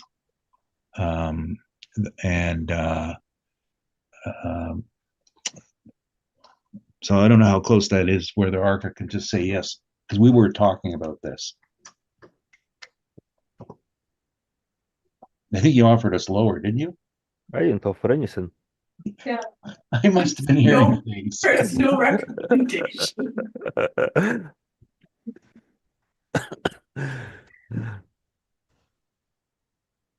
Okay, that's it for me. All right, thank you. Well, Mr. Fairhunt, any questions to Mr. Neufeld? okay, I have a question. Or is it my turn? Or Oh, sorry, yes. Sorry, Mr. Darkana, you go Yeah. first. so, just Mr. Neufeld, the comparable you are using, I guess your comparable number 1.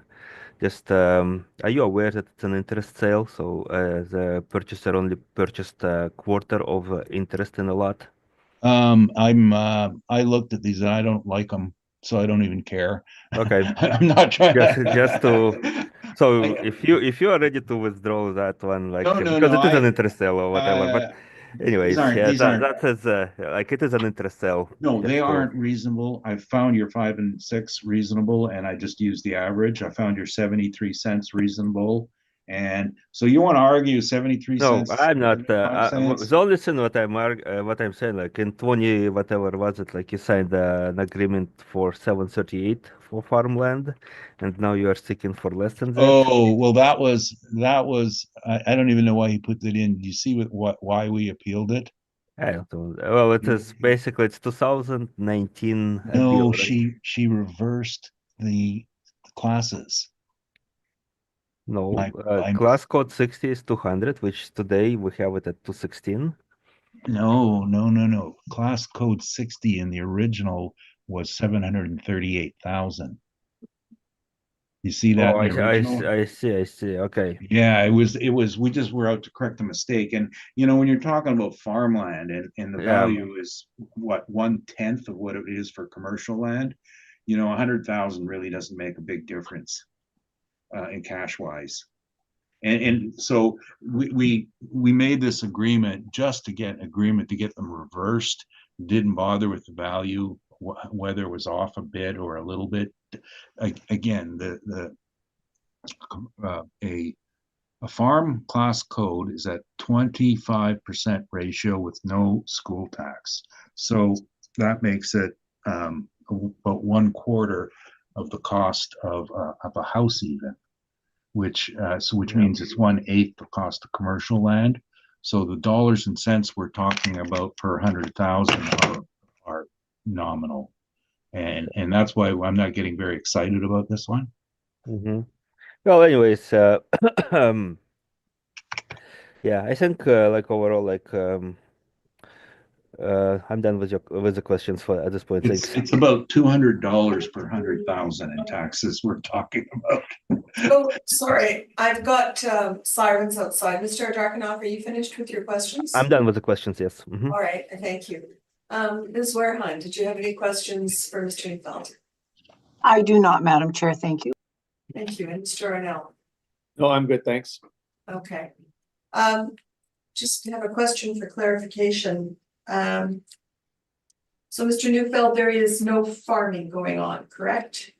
No, I think they get a guy to cut the hay off every once in a while, but for feed, but it's wouldn't be classified as farm under the act. No.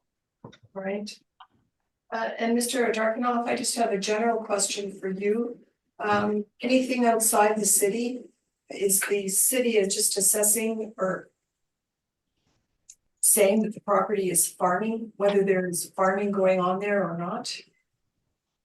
So I guess if I understand your question correctly, well, we do have a bit of a different approach when it comes to active farming on a land that is actively being farmed in within the definitions of farming in the Municipal Assessment Act. Then we are treating those properties as a farm use, whereas if it's just a zoned agricultural and it's just a land that is not being used for farming, then it's just a farmland. Oh, okay. I'm just wondering why this was not vacant land, because anyway, I'm not gonna go there. Thank you. That's Good. all the questions. Does either party have a wish for explanation? I'll just quickly summarize that. I think, even though I appreciate Rocky's input that he found better sales that increase the assessed, the increase the price per square foot that he was gonna present. However, I believe the predominant comparables do show that the value could be higher than that. So I asked the panel to, based on the comparables, to maintain the assessed values the way it is. Thank you very much. Thank you. Mr. Neufeld? Yeah, one of the reasons I re-looked at this is because I like to be consistent. This is the same problem as the other ones we've heard today, in that it's not been approved for development. In the process for getting it developed, it's not infill, it's under a precinct plan, as the assessor pointed out. A precinct plan means you have to get everybody inside the boundaries of the precinct. Could be several thousand acres or 100 acres, and they all have to agree on it. It's just as much of a hardship. And again, the city has no services for them. So we are talking about in any sort. A city is the nature of a city. Actually, it was the head of property and planning told me this, Doug Kelsix. He said, we don't run a city for farms. We run a city to house people. So the farm stuff isn't part of our goal. Every piece of land in the city is for future development. That's the principle. However, there's no capacity right now to develop. Now, the concept of farm use, the real problem with it is it's like $5,000 an acre right now. So you could have land at Corner Portage in Maine, and if you're farming it, we can only assess you $5,000 an acre. But if you change your usage and you fail to tell them about it, there's a fine that goes back 5 years. So we don't want to get into that at all. What we did look at was the assessor's data was reasonably good. 73 cents for one, but $1.07 for the larger parcel. There's an error there. A clear error. Now, the case I quoted was Fantasy Lake Golf Course, which is one that I did many years ago. In this, the provincial assessor had a different value for land underneath the golf building on the 2 acres. Can I just stop you there? Sorry, but you're introducing more evidence. It's not evidence, it's case law. And the case law stated that if you have a single titled lot, how can you have a different value on different portions of the lot? That is the case law. Okay. That was decided 20 years ago. Now the city today has a different value for different portions of a lot. That's why the 73 cents is where it should have defaulted to. I said 75 cents based on his numbers 5 and 6. And you can't separate these two and sell them separately. So therefore their valuation methodology is incorrect. Thank you. Thank you. And Mr. Neufeld, I think we have heard your properties this morning, and I thank you for your appearance. Okay, thanks. All right. The next one. Ready to. We are. I'm just going to say, Mr. Arnell and Ms. Warehun, if you wish to have a break, please speak up at some point. Thank you. Thank you. Mr. Applicant, please state your full name. Marcelo Navarro. Do you affirm that the evidence you're about to give at this hearing is the truth, the whole truth, and nothing but the truth? I do. Thank you. Good morning, Mr. Navarro. Good morning. Okay, we are going to go to item number 8, 328 Nicholas Street. And Mr. Darkano, whenever you're ready. Give me 1 second.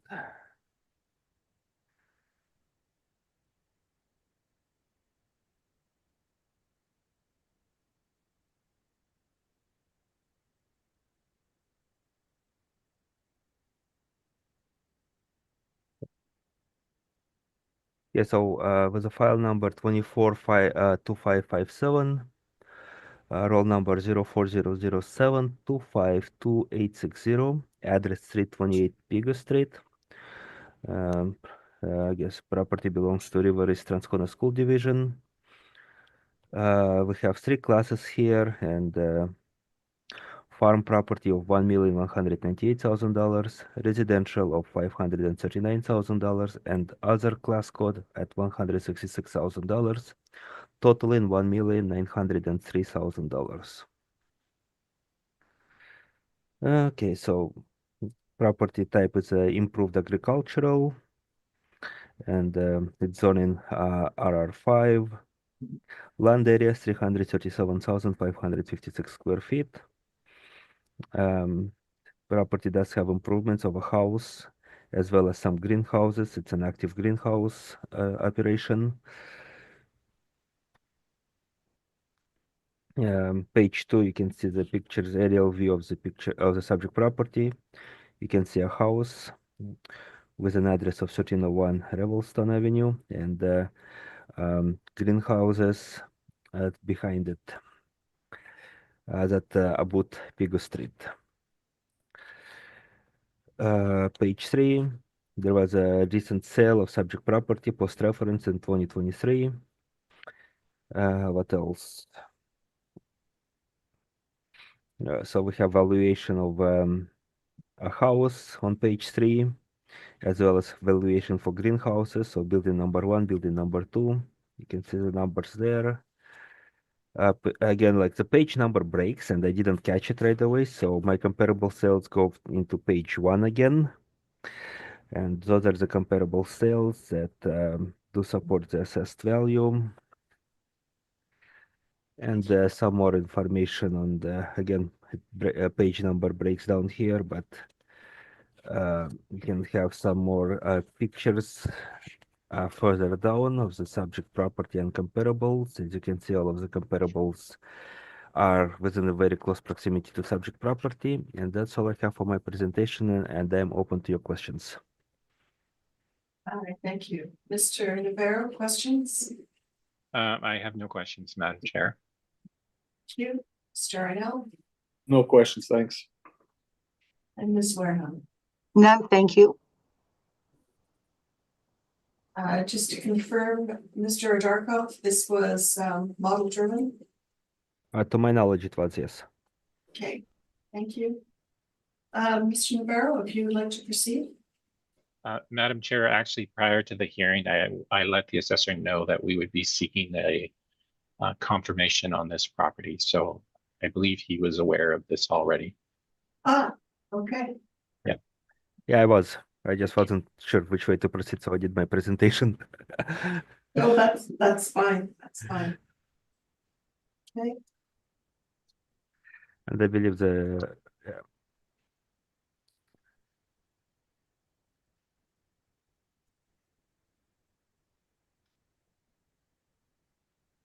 okay, I thank you, Mr. Navarro.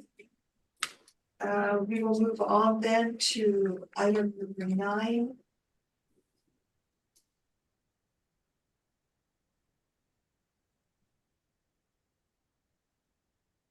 Which is Wilkes Avenue. Mhm. Mr. Darkanoff, whenever you're ready. Yeah, so file number 242627 with the roll number 010018851000. It's just a street address, which is Wilkes Avenue.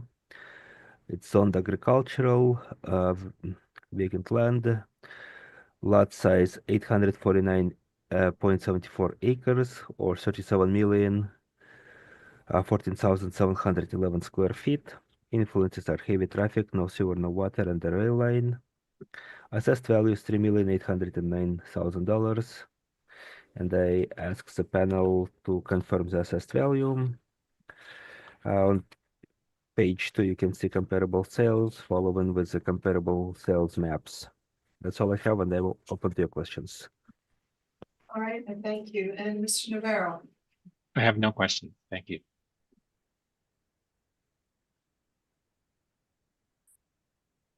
Mr. Navarro, are you seeking a confirmation on this property? Correct. Okay. Questions, Mr. Arno? No, thank you. Yeah, Ms. Wareham? None, thank you. And I also have no questions. Mr. Navarro? As mentioned, we are seeking a confirmation of this assessment that was already submitted, I guess, on the submission date. So I believe most of you are already aware of that. Right, thank you. Mr. Arnell, did you have any questions regards to this confirmation? None, thanks. Thank you. And Ms. Wareham? None, thank you. I also have none. Thanks, Mr. Navarro. Well, that was quick and easy. A brief appearance. Yeah. Thank you very much. Have a good day, everyone. Thank Thank you. you. Happy New Yeah. Year. Bye-bye. Okay. Bye-bye. Happy New Year. Yeah, Happy New Year. It is a new year, okay.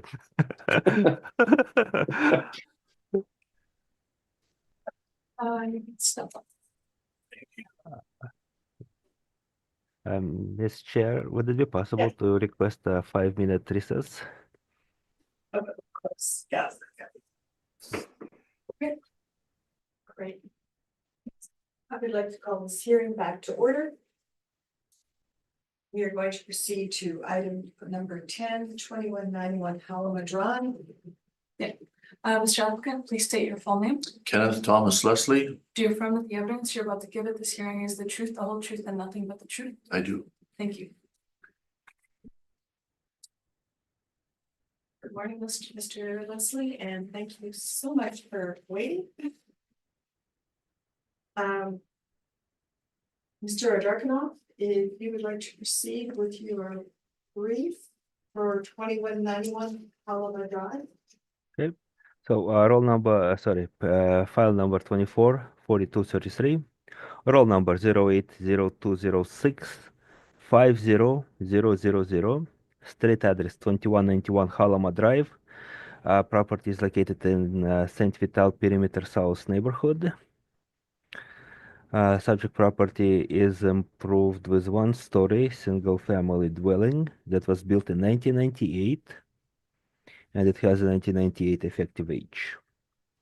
Living area 1,320 square feet. Basement, full basement, and there is no basement finish. It has one full bathroom, one half bathroom, and one shower. It has central air conditioner. It doesn't have fireplace. It doesn't have attached garage. It has a detached garage, multiple garage. No in-ground swimming pool, no sunroom. Lot size 1,176,120 square feet. This calculates to be 27 acres. Land influences are external corner, no sewer, no water, rail line, and Seine River adjacent. Assessed value for 2025 is $229,000. Global price per square foot for the against living area is 173,048 cents per square foot. Property has two classes, and those are class code 10, which accounts for living area, and class code 30, which accounts for farmland.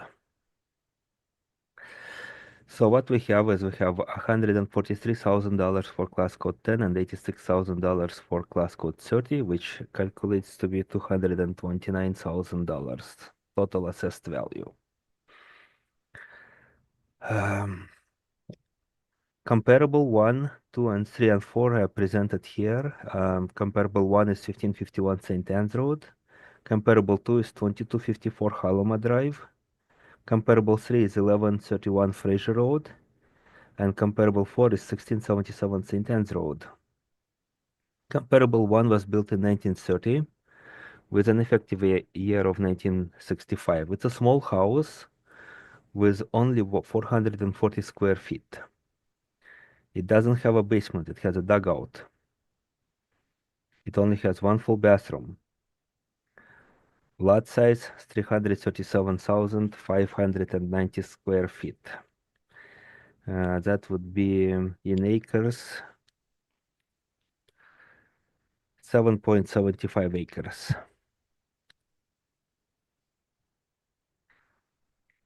Influences are light traffic, no sewer, no water, Seine River adjacent.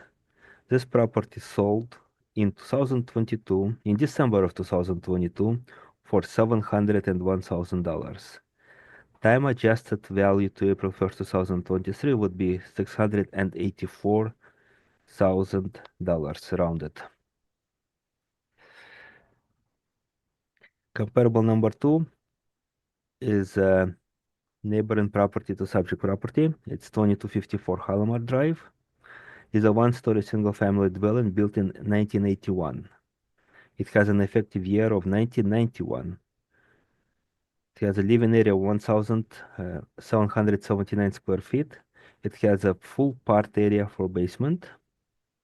It does not have basement finish. It has two full bathrooms and one shower. It has central air conditioner, and it has an attached garage, multiple attached garage. Lot size 1,000,000.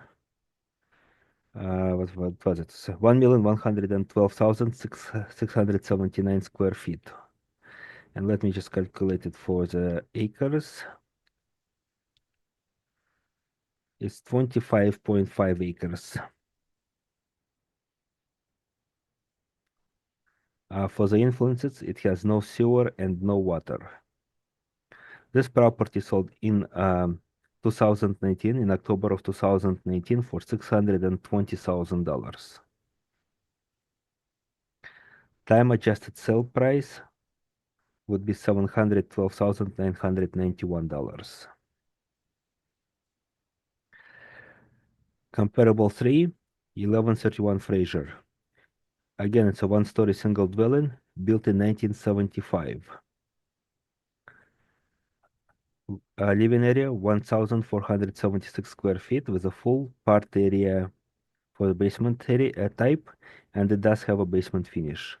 It has one full bathroom, two half bathrooms, one shower, central air conditioner. It has a fireplace. It has multiple attached garage as well as a detached garage, also multiple. Lot size 219,286 square feet, which I think is a 5-acre lot. Land influences, no sewer, no water. This property sold in July of 2022 for $635,000. Time adjusted value $595,600. Comparable 4 also is one-story single dwelling built in 1930 with the effective age of 1935. Is a 1,171 square foot living area, full basement, no basement finish. One full bathroom, one half bathroom, and one shower. It has a central air conditioner. It has detached single and detached multiple garages. 87,120 square feet lot. It's a 2-acre parcel. This property sold in September of 2021 for $410,000. Time adjusted value $424,800. Page 4 shows you aerial counter of the subject property. So subject property has, I would say, you can see 2 parts, but I would actually say 3 parts to it. So part 1 to the left with the red dot is where the house is. That part abuts Halama on the west, and it abuts a rail line on the west. No, on the east, sorry. Rail line is on the east. So there is no direct access to the other part, which has no access because of the rail line, up until the Seine River.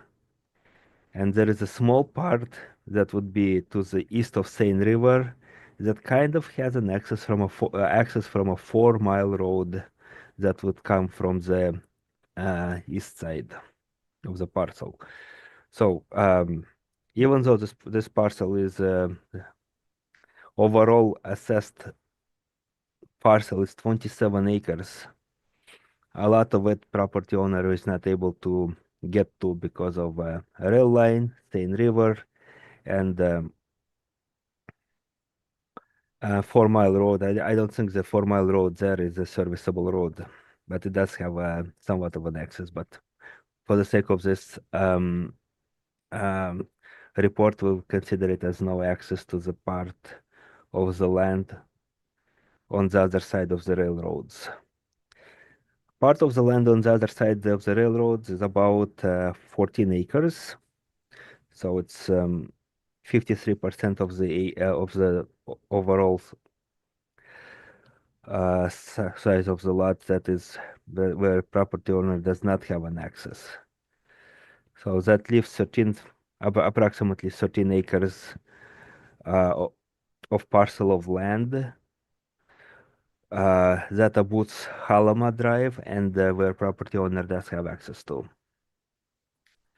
Okay, so yes, next page, more aerial pictures.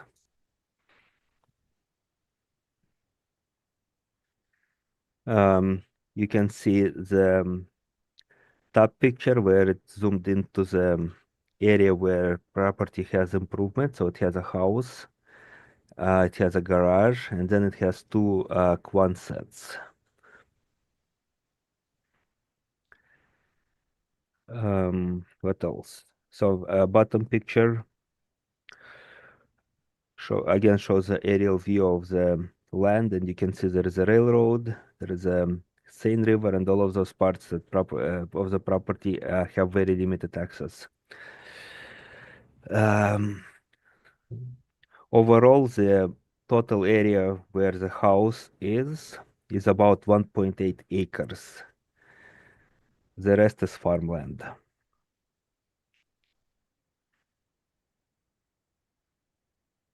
Subject property was inspected in December of the past year, 2024. So in December of 2024, I did inspect subject property, and there are some pictures.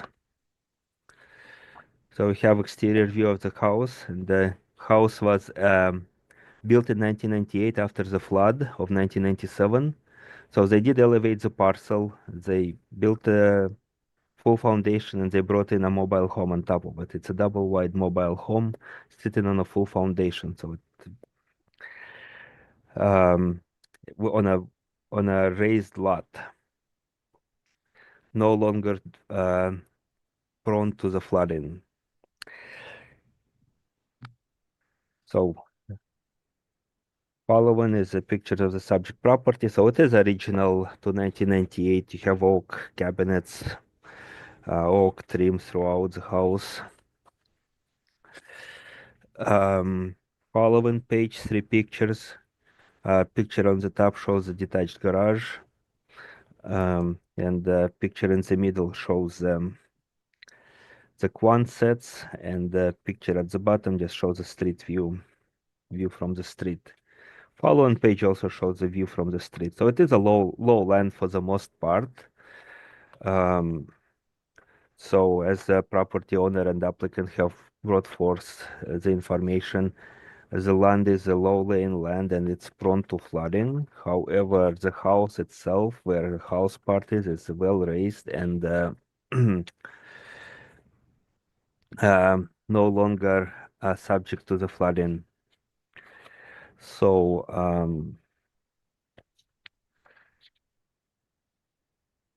the following page shows a map of the comparables. So and the subject property. So we have subject property with the comparable number 2 right next to it. The other 3 comparables would be north of the floodway. So subject property is south of the floodway. And you can see the other 3 comparables there. That's basically what I have presented in on a paper. And applicant, to my understanding, is seeking a decrease based on the farmland being constantly wet and prone to flooding, which is I can see that it is a lying land. However, the question is the assessment of $229,000 a fair assessment for this property? I think it's actually less than it's lower than what it should have been assessed based on the comparable sales. So if we are to even assign $0 value to all of the 25 acres of the parcel and just say that 2 acres where the house is a 1998 house with 1,320 square feet of living area, would that sell in the market for $229,000? The answer is yes. So that's why I believe the value of $229,000 is supported, the overall value. There is a split class code, which is class code 10 and class code 60. And if we are to do anything with class code 60 as $86,000 valuation, being a low laying land prone to flooding, that value should be shifted to class code 10 as the value overall is well supported. That's all I have. Thank you very much. Questions? Yes, Mr.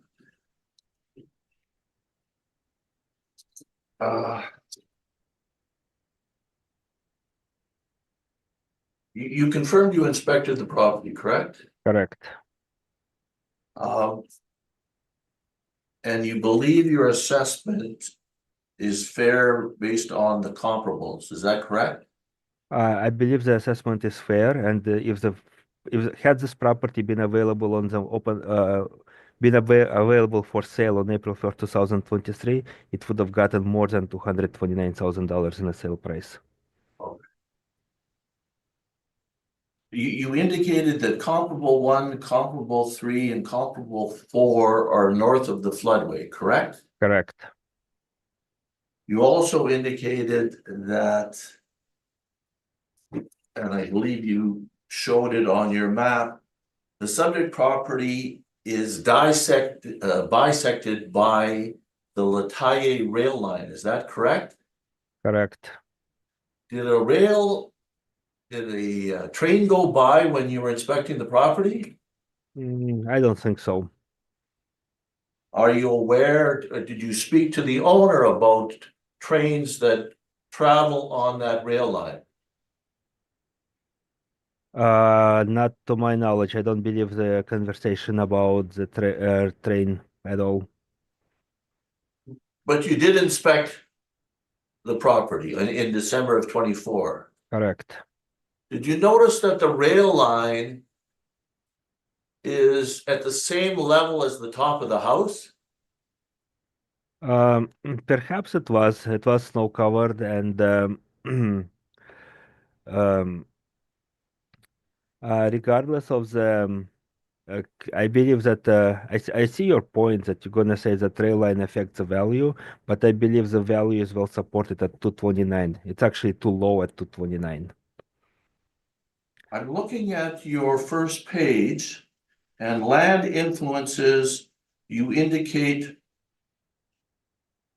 external corner, no sewer, no water, rail line, Seine River adjacent. Correct. In your comparable number 2, which is the only comparable south of the floodway, you indicate that no sewer, no water. I don't see any rail line or Seine River. Is that correct? It's on the other side of the Halama Drive, right? So it's on the west side of the Halama Drive. So it wouldn't, although it would have a similarly close proximity to the same rail line, but because there is a parcel in between, that's why it doesn't get that influence. But if you take a tape measure, you will see that the house on 2254 Halama would be relatively a bit farther, but relatively same distance to the rail line as subject property.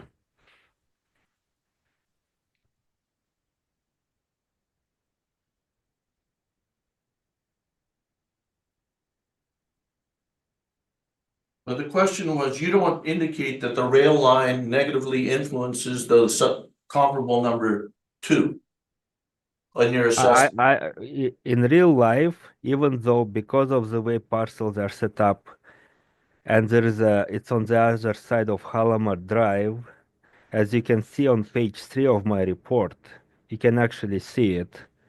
The subject property house, and then you can see the house with a black roof, which is on the other side of Halamar Drive. That is actually the 2254 Halamar Drive. That's comparable number 2.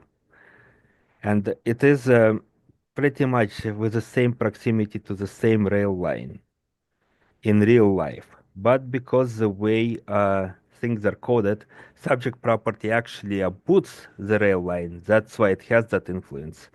Comparable number 2 does not abut it. That's why it doesn't have that influence, but in real life, it has the same proximity to it. So just so I'm clear, the assessment department has not indicated a negative land influence on comparable number 3. Comparable number Sorry, 2. number 2. Yeah, comparable number 2 has only no sewer and no water. Oh, thank you. Now, comparable number 1 and comparable number 3 and comparable number 4, which are north of the floodway, don't have a split class code. Is that correct? Not to my knowledge. There was no farming. Not to my knowledge. Did you ask the owner of the subject property if his property was farmed? Well, he did say that he does a bit of farming. And comparable number 2 is farmed. That's Is that correct? From the looks of it, it is, yes. It does have a split class code. Number 2.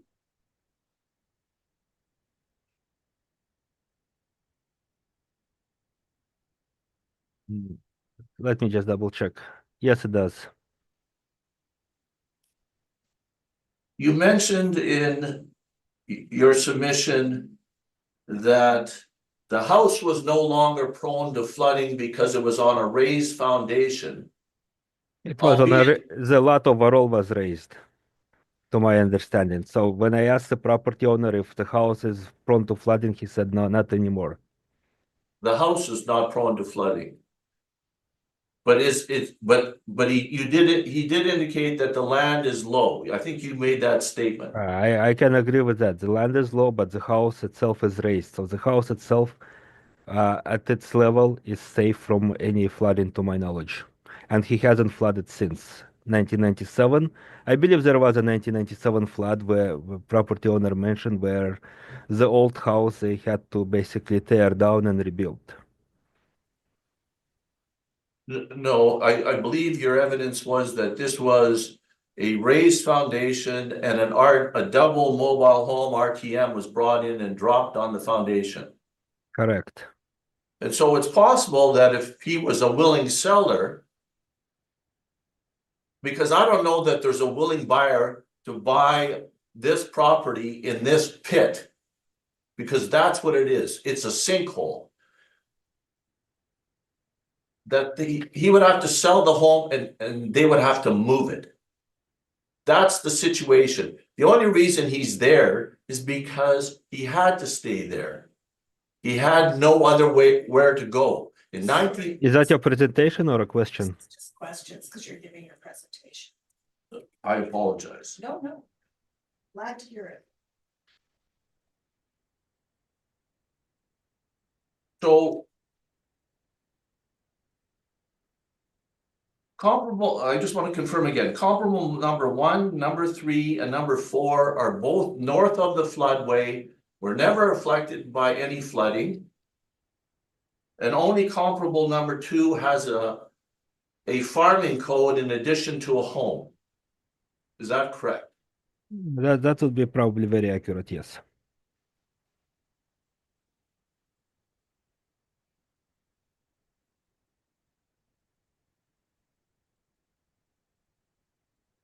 And I believe your evidence was that he does farm the land, but it's difficult because there's constant flooding, the land is wet.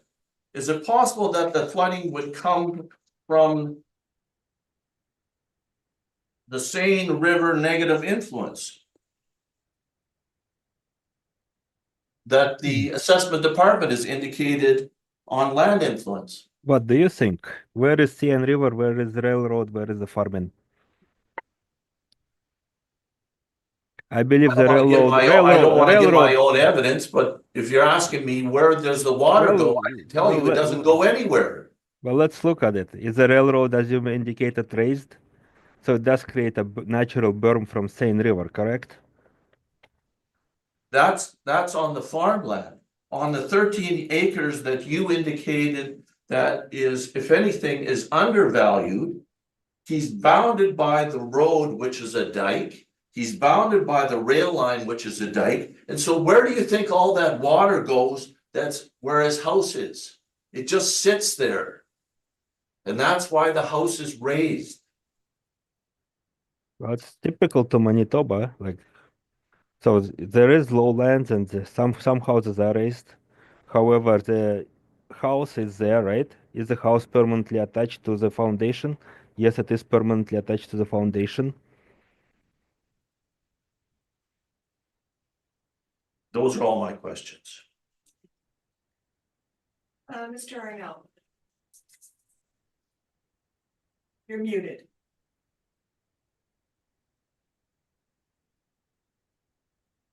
Sorry about that. No questions, thanks. Thank you. And Ms. Wareham.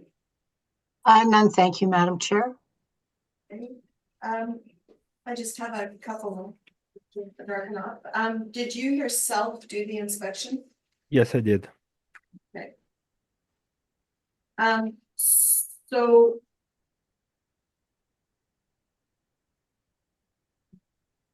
So is your brief model driven?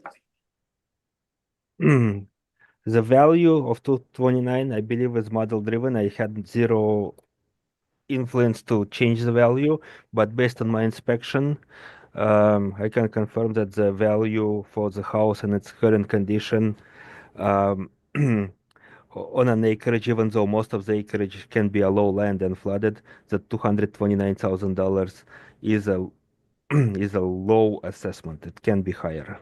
Okay, so, sorry, so the model came up with this number. Well, it is, yeah. As again, like the model valued this based on I guess coding or whatever. But I think the 229 is not is a under assessed is an under assessment for this property. All right. And can you say how far the house is from the railway? Yeah. Let me just I can quickly tell you that. That's all right, I can ask the applicant. I have it right here. So it's approximately 180 meters or 580 some feet. With the same respect, if you want to know how far the other house is from the railway, I can tell you that one too. That one is 210 meters or 700 feet. Right. Did you ask the owner what they're farming there? What they're growing? Oh, that was my question. He did say he has some just for personal use, some livestock every once in a while, and I'm not sure exactly. I don't remember exactly what I believe he did mention what he was growing. I want to say hay, but I'm not sure exactly. Okay. And this was the same owners who were living there in 1997 and they were flooded. I'm assuming the house was irreparable, correct? Obviously. That is my understanding of the situation. Yes. All right. Thank you. That's all my questions. And Mr. Leslie, if you would like to proceed with your brief. Yes, Madam Chairman. You have before you my brief. The subject property has been before the board and the municipal board numerous times since the flood of the century. To give some background, in 1997, the entire area of Grand Point was flooded. West of Highway 59, all the way to the Red River, south of the floodway. Okay. The subject property, the house was flooded. The rail line existed. The Seine River, which was of concern because that would do an end around on the floodway, existed. The house was demolished and a raised concrete foundation and the mobile home was installed in 1998. But what happened subject to that was that there was an expansion of the Red River floodway. And the expansion of the Red River floodway required the rail line to raise the rail line. The rail line is at the same level as virtually the top of the house. Now, this is the Lataille main line that goes south. What's going south and coming back are oil cars. And the train goes by at 100 kilometers an hour regularly. More than 6, less than a dozen times a day. As I indicated in my questions to the assessor, they have identified the land influence, rail line. There's no rail line identified in all the other comparables. I've identified that 3 of the comparables are north of the floodway and they have no farm component.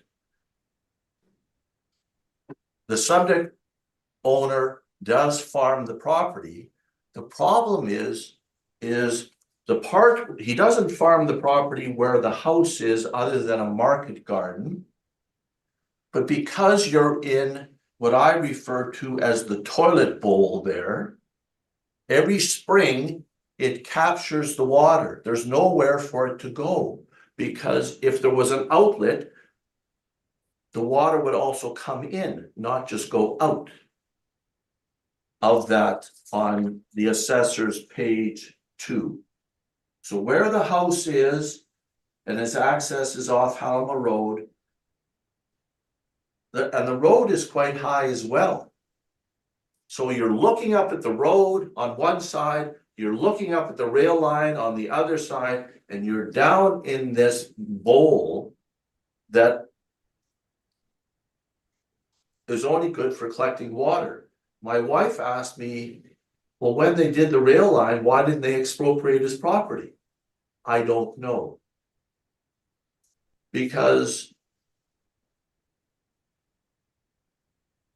I don't know anyone who would want to buy this property. You're living in a toilet bowl. Every spring, his house is surrounded by water.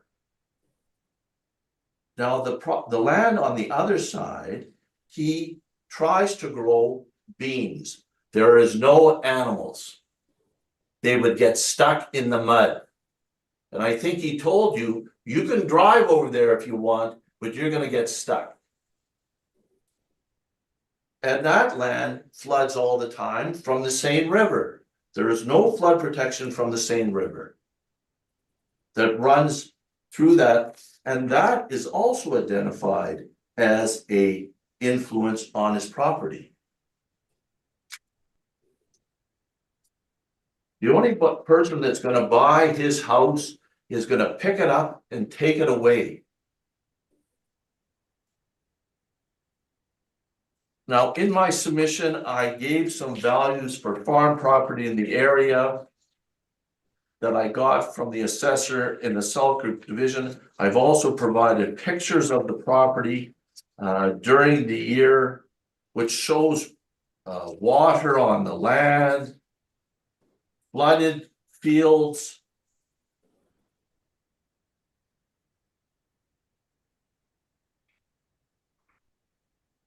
a survey plan.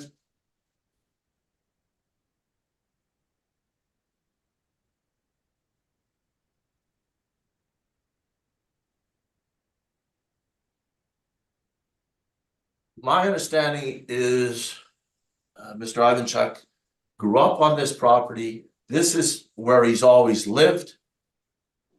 When he replaced the property with a mobile home, it cost him $120,000. And that's what I believe the house is worth, because you could go buy it from somebody else and just move it. The value that I've put to the farm is $50,000. That is $1,850 an acre. Because it floods every year.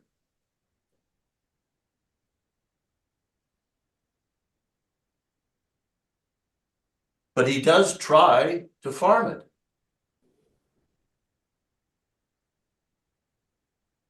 Because my understanding is if you don't try and farm it, then you don't get the farm class code.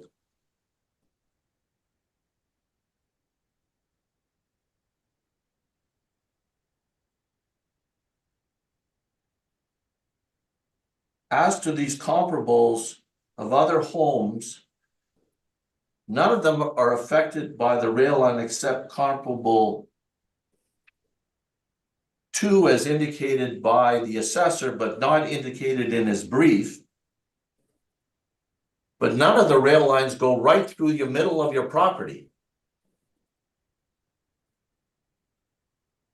I guess when the train goes by and it shakes you out of your bed to wake you up so you can get up and go to the bathroom, that's a selling feature. So I submit that the assessor's 229,000 is not grossly understated, it's grossly overstated. Nobody's gonna buy this house except to take it away. And after I leave this meeting, I'm gonna call the owner and say, you know, maybe you should really speak to the rail line about buying your property because they've really affected the value. Because when they raised that rail line after the flood expansion of the floodway, they've turned his property into a retention pond. That's really what it is. It's a retention pond. That's where the water all goes. And until it evaporates, there's nowhere else for it to go. That's my submission. Thank you. Mr. Ardarkinoff, did you have any questions? Yeah, just I had a couple of questions when I was looking at your report. I couldn't understand exactly where those comparables are. There is no addresses, nothing. I don't even know what they are. Do you know? Can you provide some information detailed on your comparables? I don't have any comparables. Okay. I don't think there is a comparable to the subject. Okay. Okay, let me ask you this. Is a property improved, is a subject property improved with the foundation and the mobile house permanently attached to that foundation? Yes, Okay. Has the house been raised since the 1997 flood to mitigate the issue of flooding? that was paid for by the province of Manitoba. Oh, good, but I really don't, I didn't ask who paid for it, but my question was it raised to mitigate the flooding issue? Well, it was raised to mitigate the flooding issue, but unfortunately, it didn't mitigate the issue with the rail line.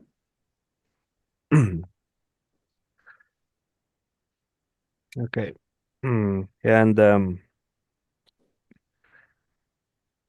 I guess well, you can probably, yeah, I'm done with the questions for now. Thank you very much. Thank you. Ms. Wareham. None, Madam Chair, thank you. Thank you. And Mr. Arnell?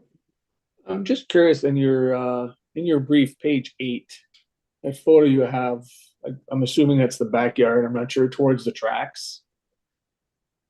It shows the rail bed, the ditch, and the land. And the land looks like it's about 2 feet higher than the ditch. Like there's water sitting there because he hasn't done any drainage. Is there drainage to be done on that property? Where would it drain to? Into the ditch, because there'll be a through grade underneath the railway tracks. Right? So if that ditch is 2 feet No, lower there than won't be. No, there isn't. they have to balance the water on both sides of the rail bed. I don't believe there is. Well, there has to be because they have to balance the water.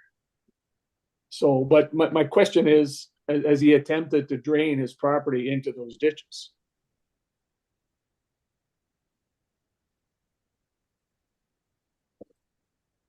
I'm not aware of if he has or if he's tried or not.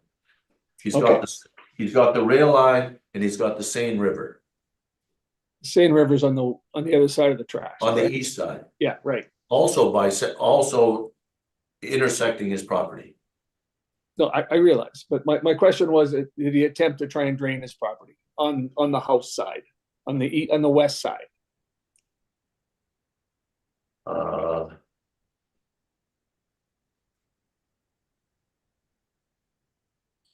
That's fine if you don't know. That's I'm all not, I didn't ask him the question. Okay, that's all I had. Thank you. Thank you. Did you take the pictures, Mr. Leslie? The subject owner did. Do you know when they were taken? Uh,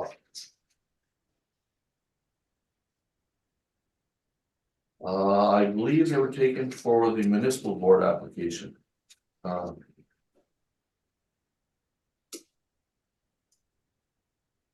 You don't know what year? No, but I asked him how it was last year, and he says the same as every year. There's water. Every spring there's water around the house and the field is flooded. And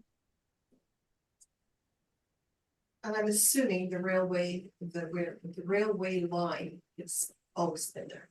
Yes. Okay. It's just now it's raised. It's raised. And when was it raised? Right after? When they expanded the floodway. They had to raise it in order for the, because the floodway wasn't dug deeper, it was made wider. So they had to raise the rail bridge, and in raising the rail bridge, they had, coming off the bridge, they had to raise, and he's right next to the road and the floodway. And they have no access to water. I'm assuming they're having their water trucked in? I believe he's got a well. Yes, well. Yeah. Okay. And they have no sewer, No, so they're using a septic field. septic field? Okay. Any issues with that? You know what? I didn't ask him. Just wondering because of the flooding. Wouldn't necessarily go hand in hand with having a septic field, but that's fine. I think that's all my questions. Madam Chair, I did have one more yes. question if I can. Yes, go ahead. Okay. You mentioned it was a mobile home. Is it an RTM, like a wood frame home, or is it actually a mobile home? I believe the assessor said it was a mobile home. I thought it was an RTM. Because it's a wood frame house. It is RTM. It is RTM, yes. RTM, that was Two brought by in. six, yeah. Mhm. Okay, Yeah, thank you. That's it. and I believe the value was 120,000 at the time that it was brought in. Okay, thank you. Does either party have a wish for summation on this property? Yes, I would. So to summarize, I presented 4 comparables. Like comparable number 2 is the closest to subject property.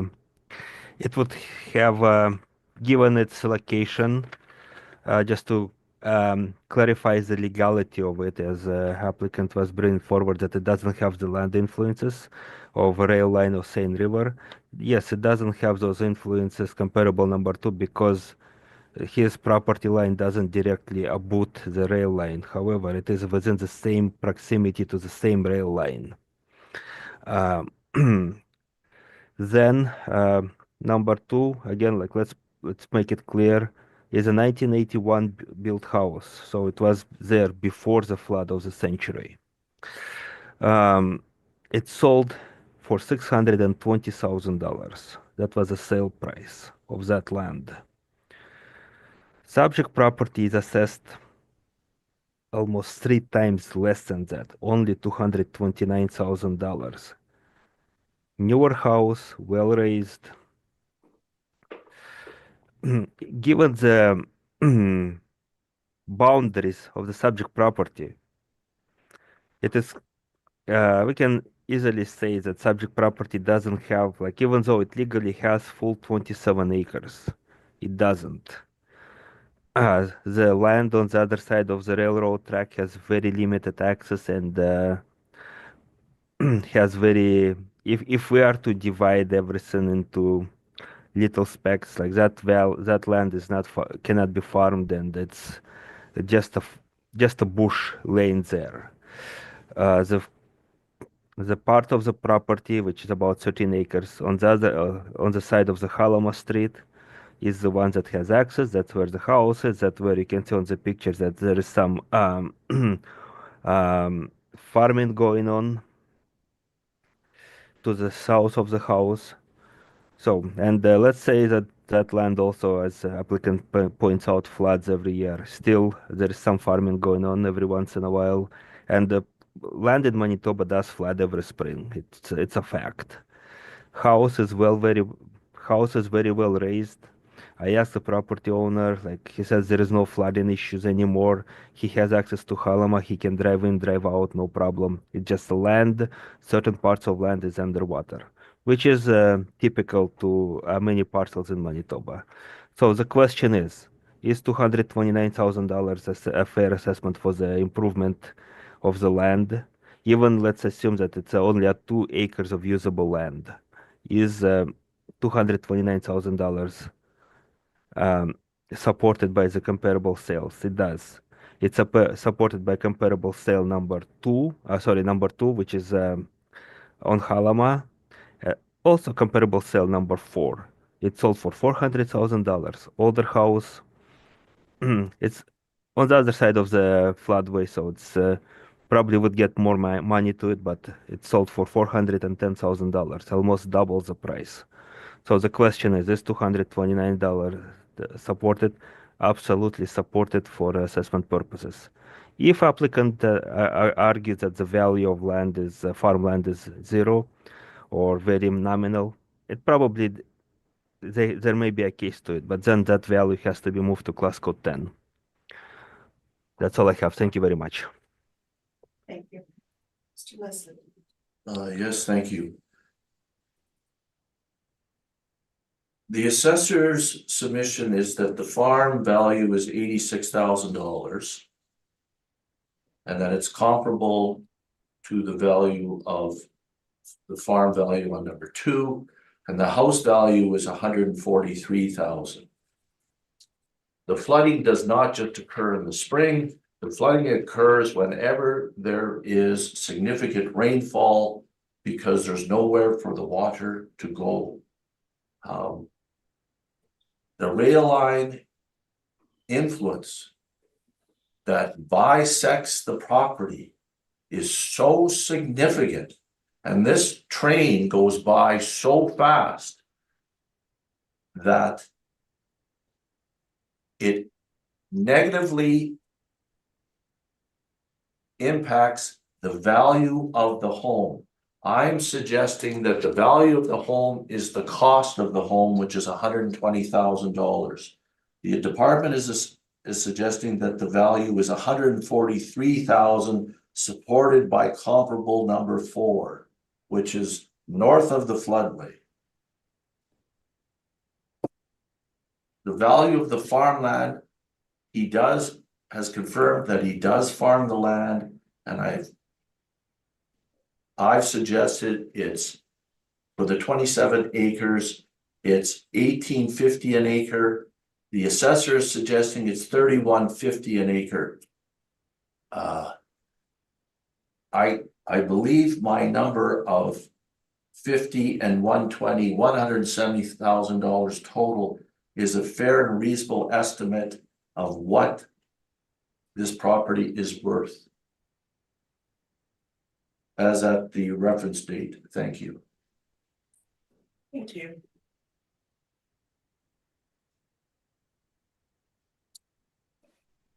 On to item number 11. Which is vacant land on Charleswood Road. And Mr. Darkanoff, whenever you are ready to present your brief. Okay. So file number 244246. Roll number 010042000100. Property is located on Charleswood Street. No exact civic address. It's vacant agricultural land. That's what the parcel use code is. Located in Ridgewood South neighborhood. It's zoned agricultural, 9.2 acres or 400,801 square foot. It has a light land influence as a light traffic. Assessed value is $396,000. Total assessment is $43,038 per acre or 99 cents per square foot. Subject was purchased in 2016 for $450,000. Four comparables presented are comparable 1, 1374 Loudon Road, 1293 Liberty Street is comparable number 2, 675 Community Row is comparable number 3, and COM4 is 115 Cremons Crescent.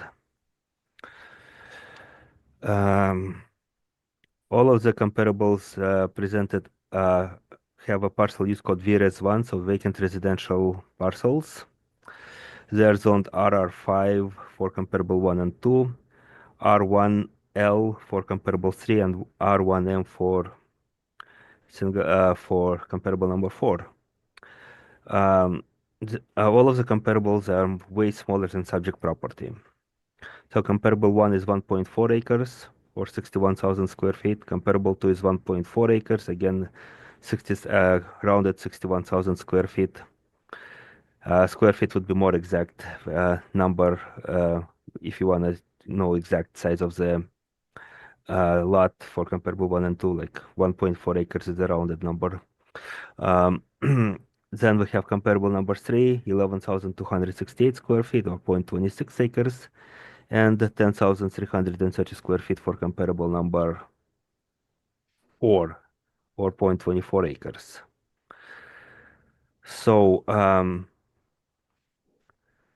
all of the comparables, the acreages, comparable 1 and 2 were sold at around over $400,000. Comparable 1 was sold for $885,000. Comparable 2 was sold for $435,000. Smaller comparables, the quarter acre ones, or comparable 3 and 4, sold for around $200,000, over $200,000, to $242,000 for comparable 3, and $219,000 for comparable number 4. So you can see people do pay money for larger parcels. And subject property is 9 acres. Again, so next page would be the map of the comparables and subject property. So you can see in yellow subject property.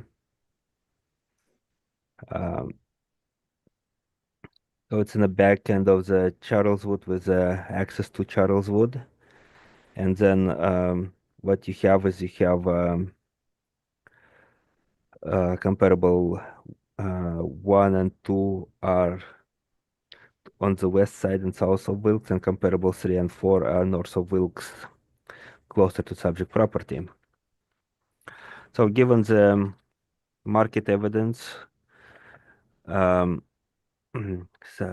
value of $396,000 is supported. Thank you very much. Thank you. Questions, Mr. Leslie? Yes, Mr. Chairman.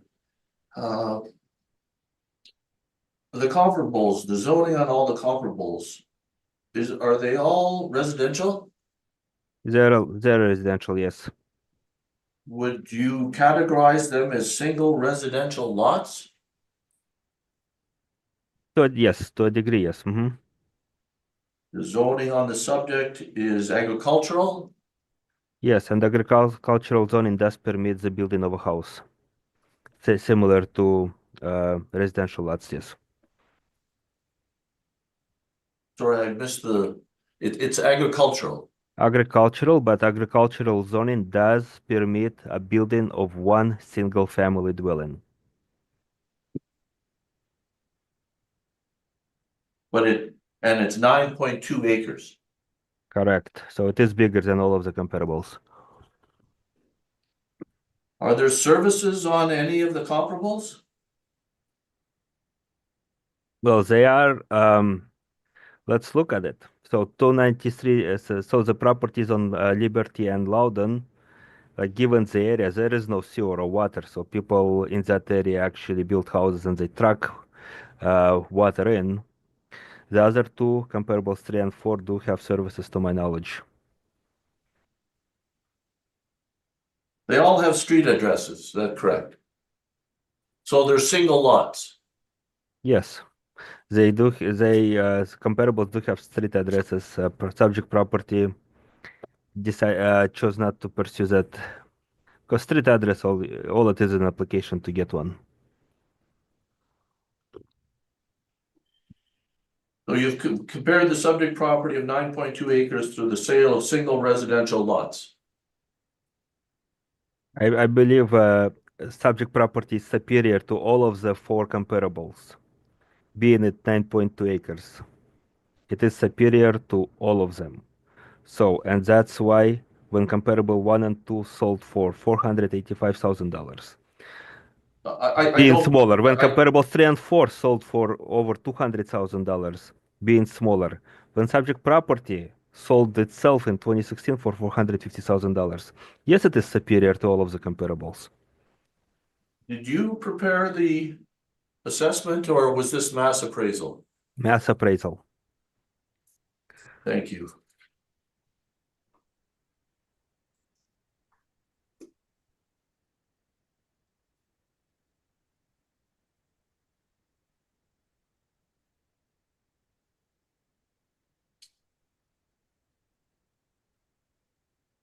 Those are all my questions. Thank you. Okay, thank you. Ms. Warehan, any questions? None, thank you, Madam Chair. Mr. Arnell? No, none at this time, thanks. Okay, just one question. So this lot is completely unserviced, correct? Which one? The subject property? Yes. Well, it's vacant land, right? So there is no need to service it at the given time. Like once, uh, typically Okay. services happen when an application to build house is submitted and approved. Then when the construction begins, the next stage would be to bring in the services. Okay, I'll reword my question. This property, it will have access to services. Well, it is access to it has it abuts Charleswood Road, right? Charleswood Road does have services. Thank you. That is all my questions. Mr. Leslie, if you'd like to proceed with your brief. Yes, Madam Chairman, you have my brief. What I did was to find a comparable of vacant land in the area that was offered for sale.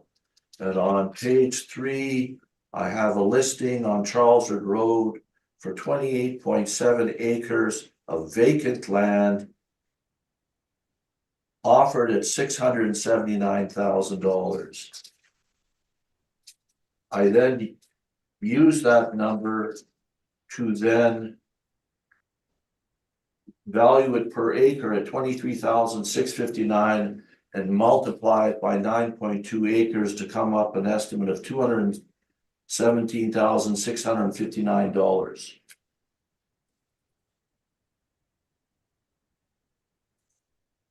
I would submit the listing for vacant land is a more reasonable estimate of the market value than the assessor's comparables.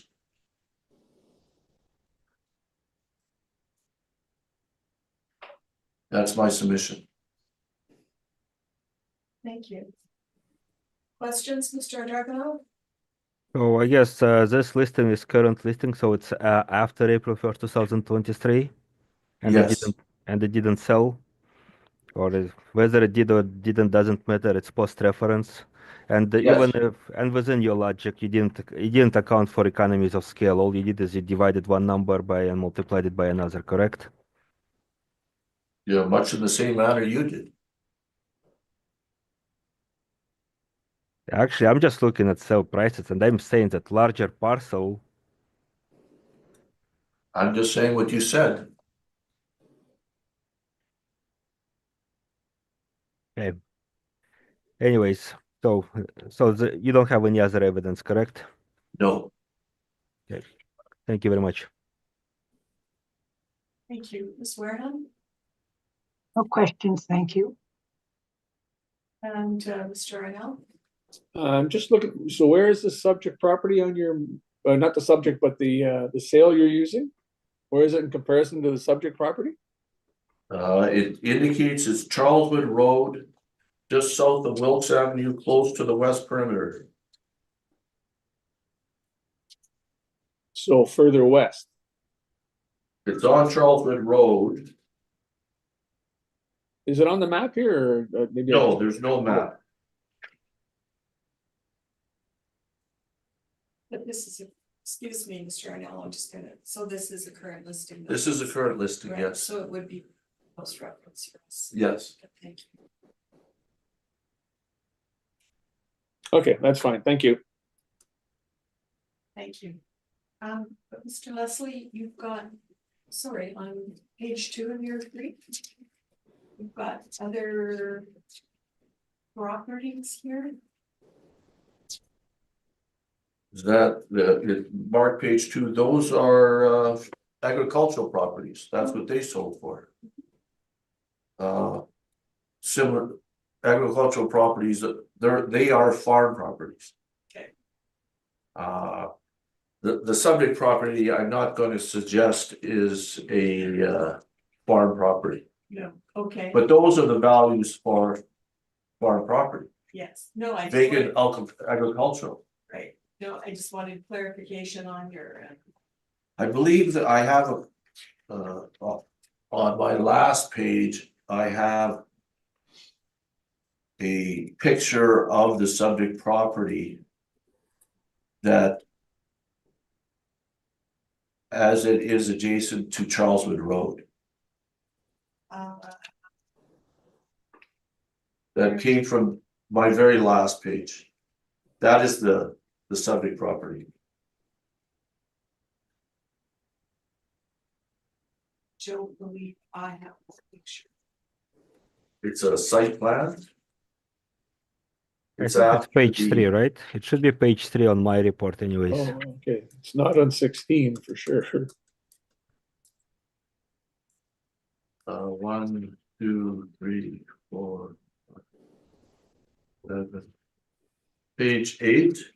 Okay, 396,000. yeah.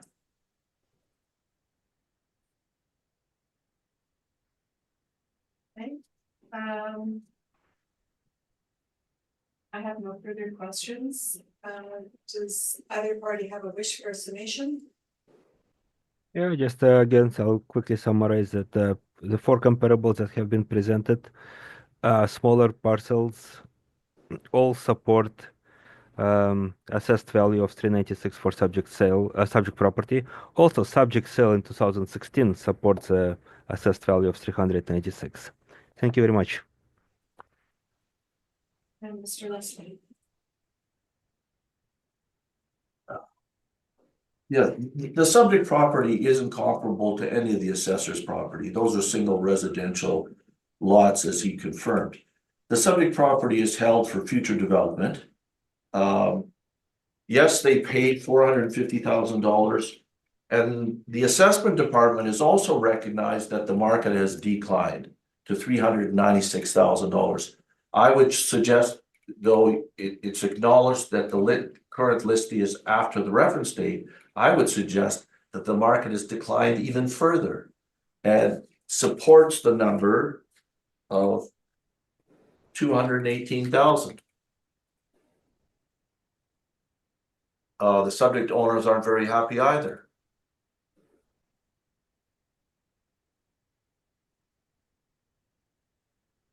Thank you. We will then move on to our last property.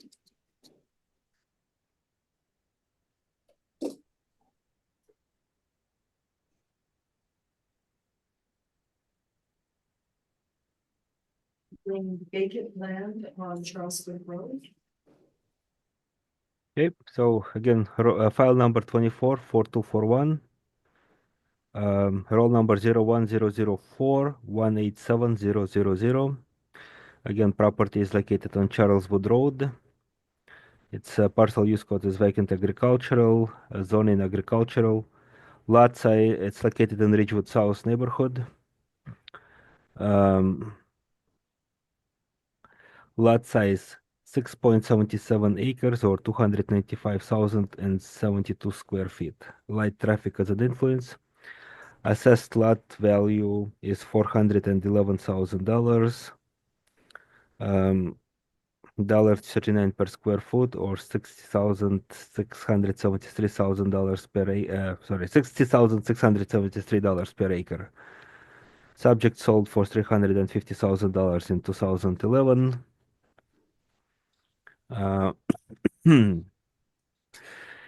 For comparables, pretty much I think I'm using the same comparables as in the previous presentation. So there two parcels are on Loudon and Liberty, comparable 1 and 2, 1.4 acres, sold for $485,000 in 2022 and $435 in 2021. And the other comparables are 675 Community Row and 115 Clemens Crescent. They're about quarter-acre parcels, sold again for $242,000 for comparable number 3 and $219,000 for comparable number 4. So those are all subject properties zoned agricultural. However, it does permit building of a single-family house. So whoever bought the properties and paid smaller parcels and smaller small acreages, 1.4 acres, in this comparable report would easily, like, market does support the valuation of 6.7 acres at $411,000. So that definitely, had the property been available for sale, it would have been sold for that much. Then we look at page 2, the map of subject property. So unlike the previous one, this has a slightly better exposure to Charleswood Road, so hence it's a higher price per square foot and all that stuff.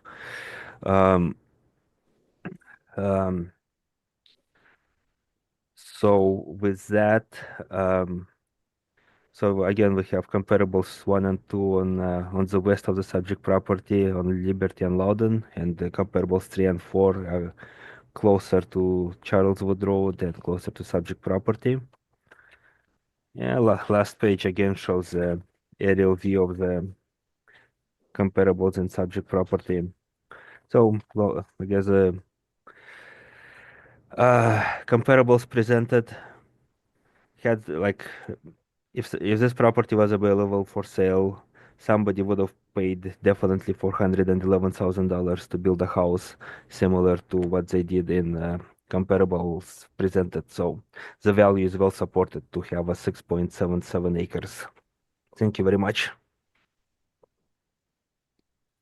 Thank you. Questions, Mr. Leslie? Yes, all your comparables are single residential lots, Correct. zone residential, They're zoned residential, right? Well, they are zoned, yes. Two of them are zoned RR5, and 3 and 4 are zoned R1L and R1M. So they're residential zoning, right? and the subject property is zoned agricultural. However, agricultural zoning does permit building of a one single family dwelling.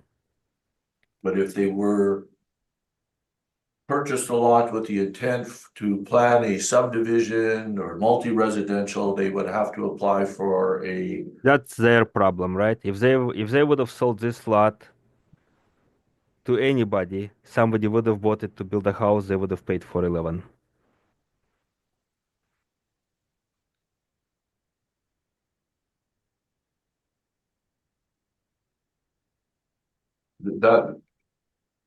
That is your submission. That is not a fact. Correct?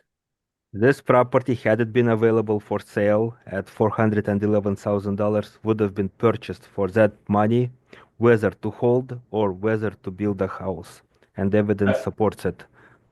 That's your submission, supported by the sale of single residential lots. So the value of property is supported. That's my final statement.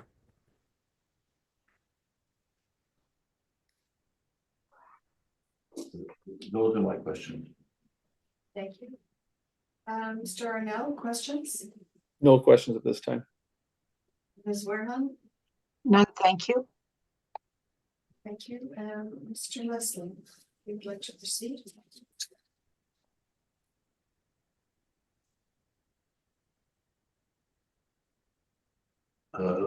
You have my submission. Again, I'm suggesting that the subject property owners purchase this property with the future purpose of it being developed for residential, multi-residential, and based on current listing in the market, they overpaid for it. And I'm suggesting that the current value as at the reference date is 161,000 based on a listing that's occurring in post-reference date. It is zoned agricultural. It was purchased with the intent that it would be rezoned as residential, possibly as multi-residential. And they are holding the property until such time as hopefully they can sell it for at least what they paid for it. But at this point, they're not very happy either. That's my submission. Thank you. Questions, Mr. Dartmouth? I guess like it's the same evidence that was discussed before. The evidence presented by applicant is post-reference, and I'll just ask, like, you don't have any other evidence, correct? No, Okay, thank you very much. Mr. Arnell No questions, thanks. and Ms. Werman. None, thank you. Thank you. I also have no questions. Does either party have a wish for summation? Yes, I guess I presented my summation in my, unless you want to hear me again, like I already presented it. I can quickly summarize it that the value is supported by comparable sales. Thank you very much. Yeah. And Mr. Leslie? and I would submit that the assessor's comparables are not comparable. Much in the same way that my evidence is not admissible. It's not relevant to the subject property. These are sales of single zone residential lots. This is agricultural property. If I want to look at the sale of farmland, which is concluded in the information, then we're going to get a ridiculous number. Less 10,000 an acre. But I'm not going there. I'm just saying that the subject owners paid too much for this property in the hope that there was going to be further development in the city of Winnipeg, but that doesn't seem to be happening. Thanks very much. All right. Thank you very much for coming in today and waiting for a couple of hours. Thank you. Appreciate it.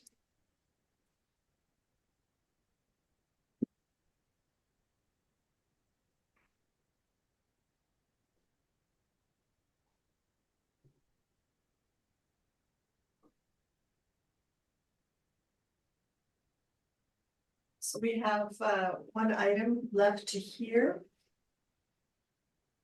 And we have no applicant and no brief. And our understanding is the applicant is not appearing, so panel, we will have a short recess to discuss whether we will proceed with this property. I thank you. I would like to call this hearing back to order. And the panel has discussed item number 1, and we have agreed to hear it. 15 Lone Oak Place. There is no applicant present and no brief was submitted. But Mr. Adarkanov, if you would like to proceed, please. Yeah, so roll number 20, file number 24640, roll number 06004, 676500. 15 Lone Oak Place, neighborhood Nayakwa Place. Is a two-story single dwelling built in 1990 with the same year effective age. Living area 2,939 square feet. It has a full basement finished, 2 full bathrooms, 2 half bathrooms, 2 showers, central air conditioner, fireplace, attached garage, multiple, which is actually noted, 3-car garage, detached garage, no, in-ground pool, no, sunroom, no. Lot size is the largest in the one of the largest in the area. It's 25,566 square feet. It had Boot Seine River has an influence. Actually, no, it doesn't. It has a Seine River influence. There we go.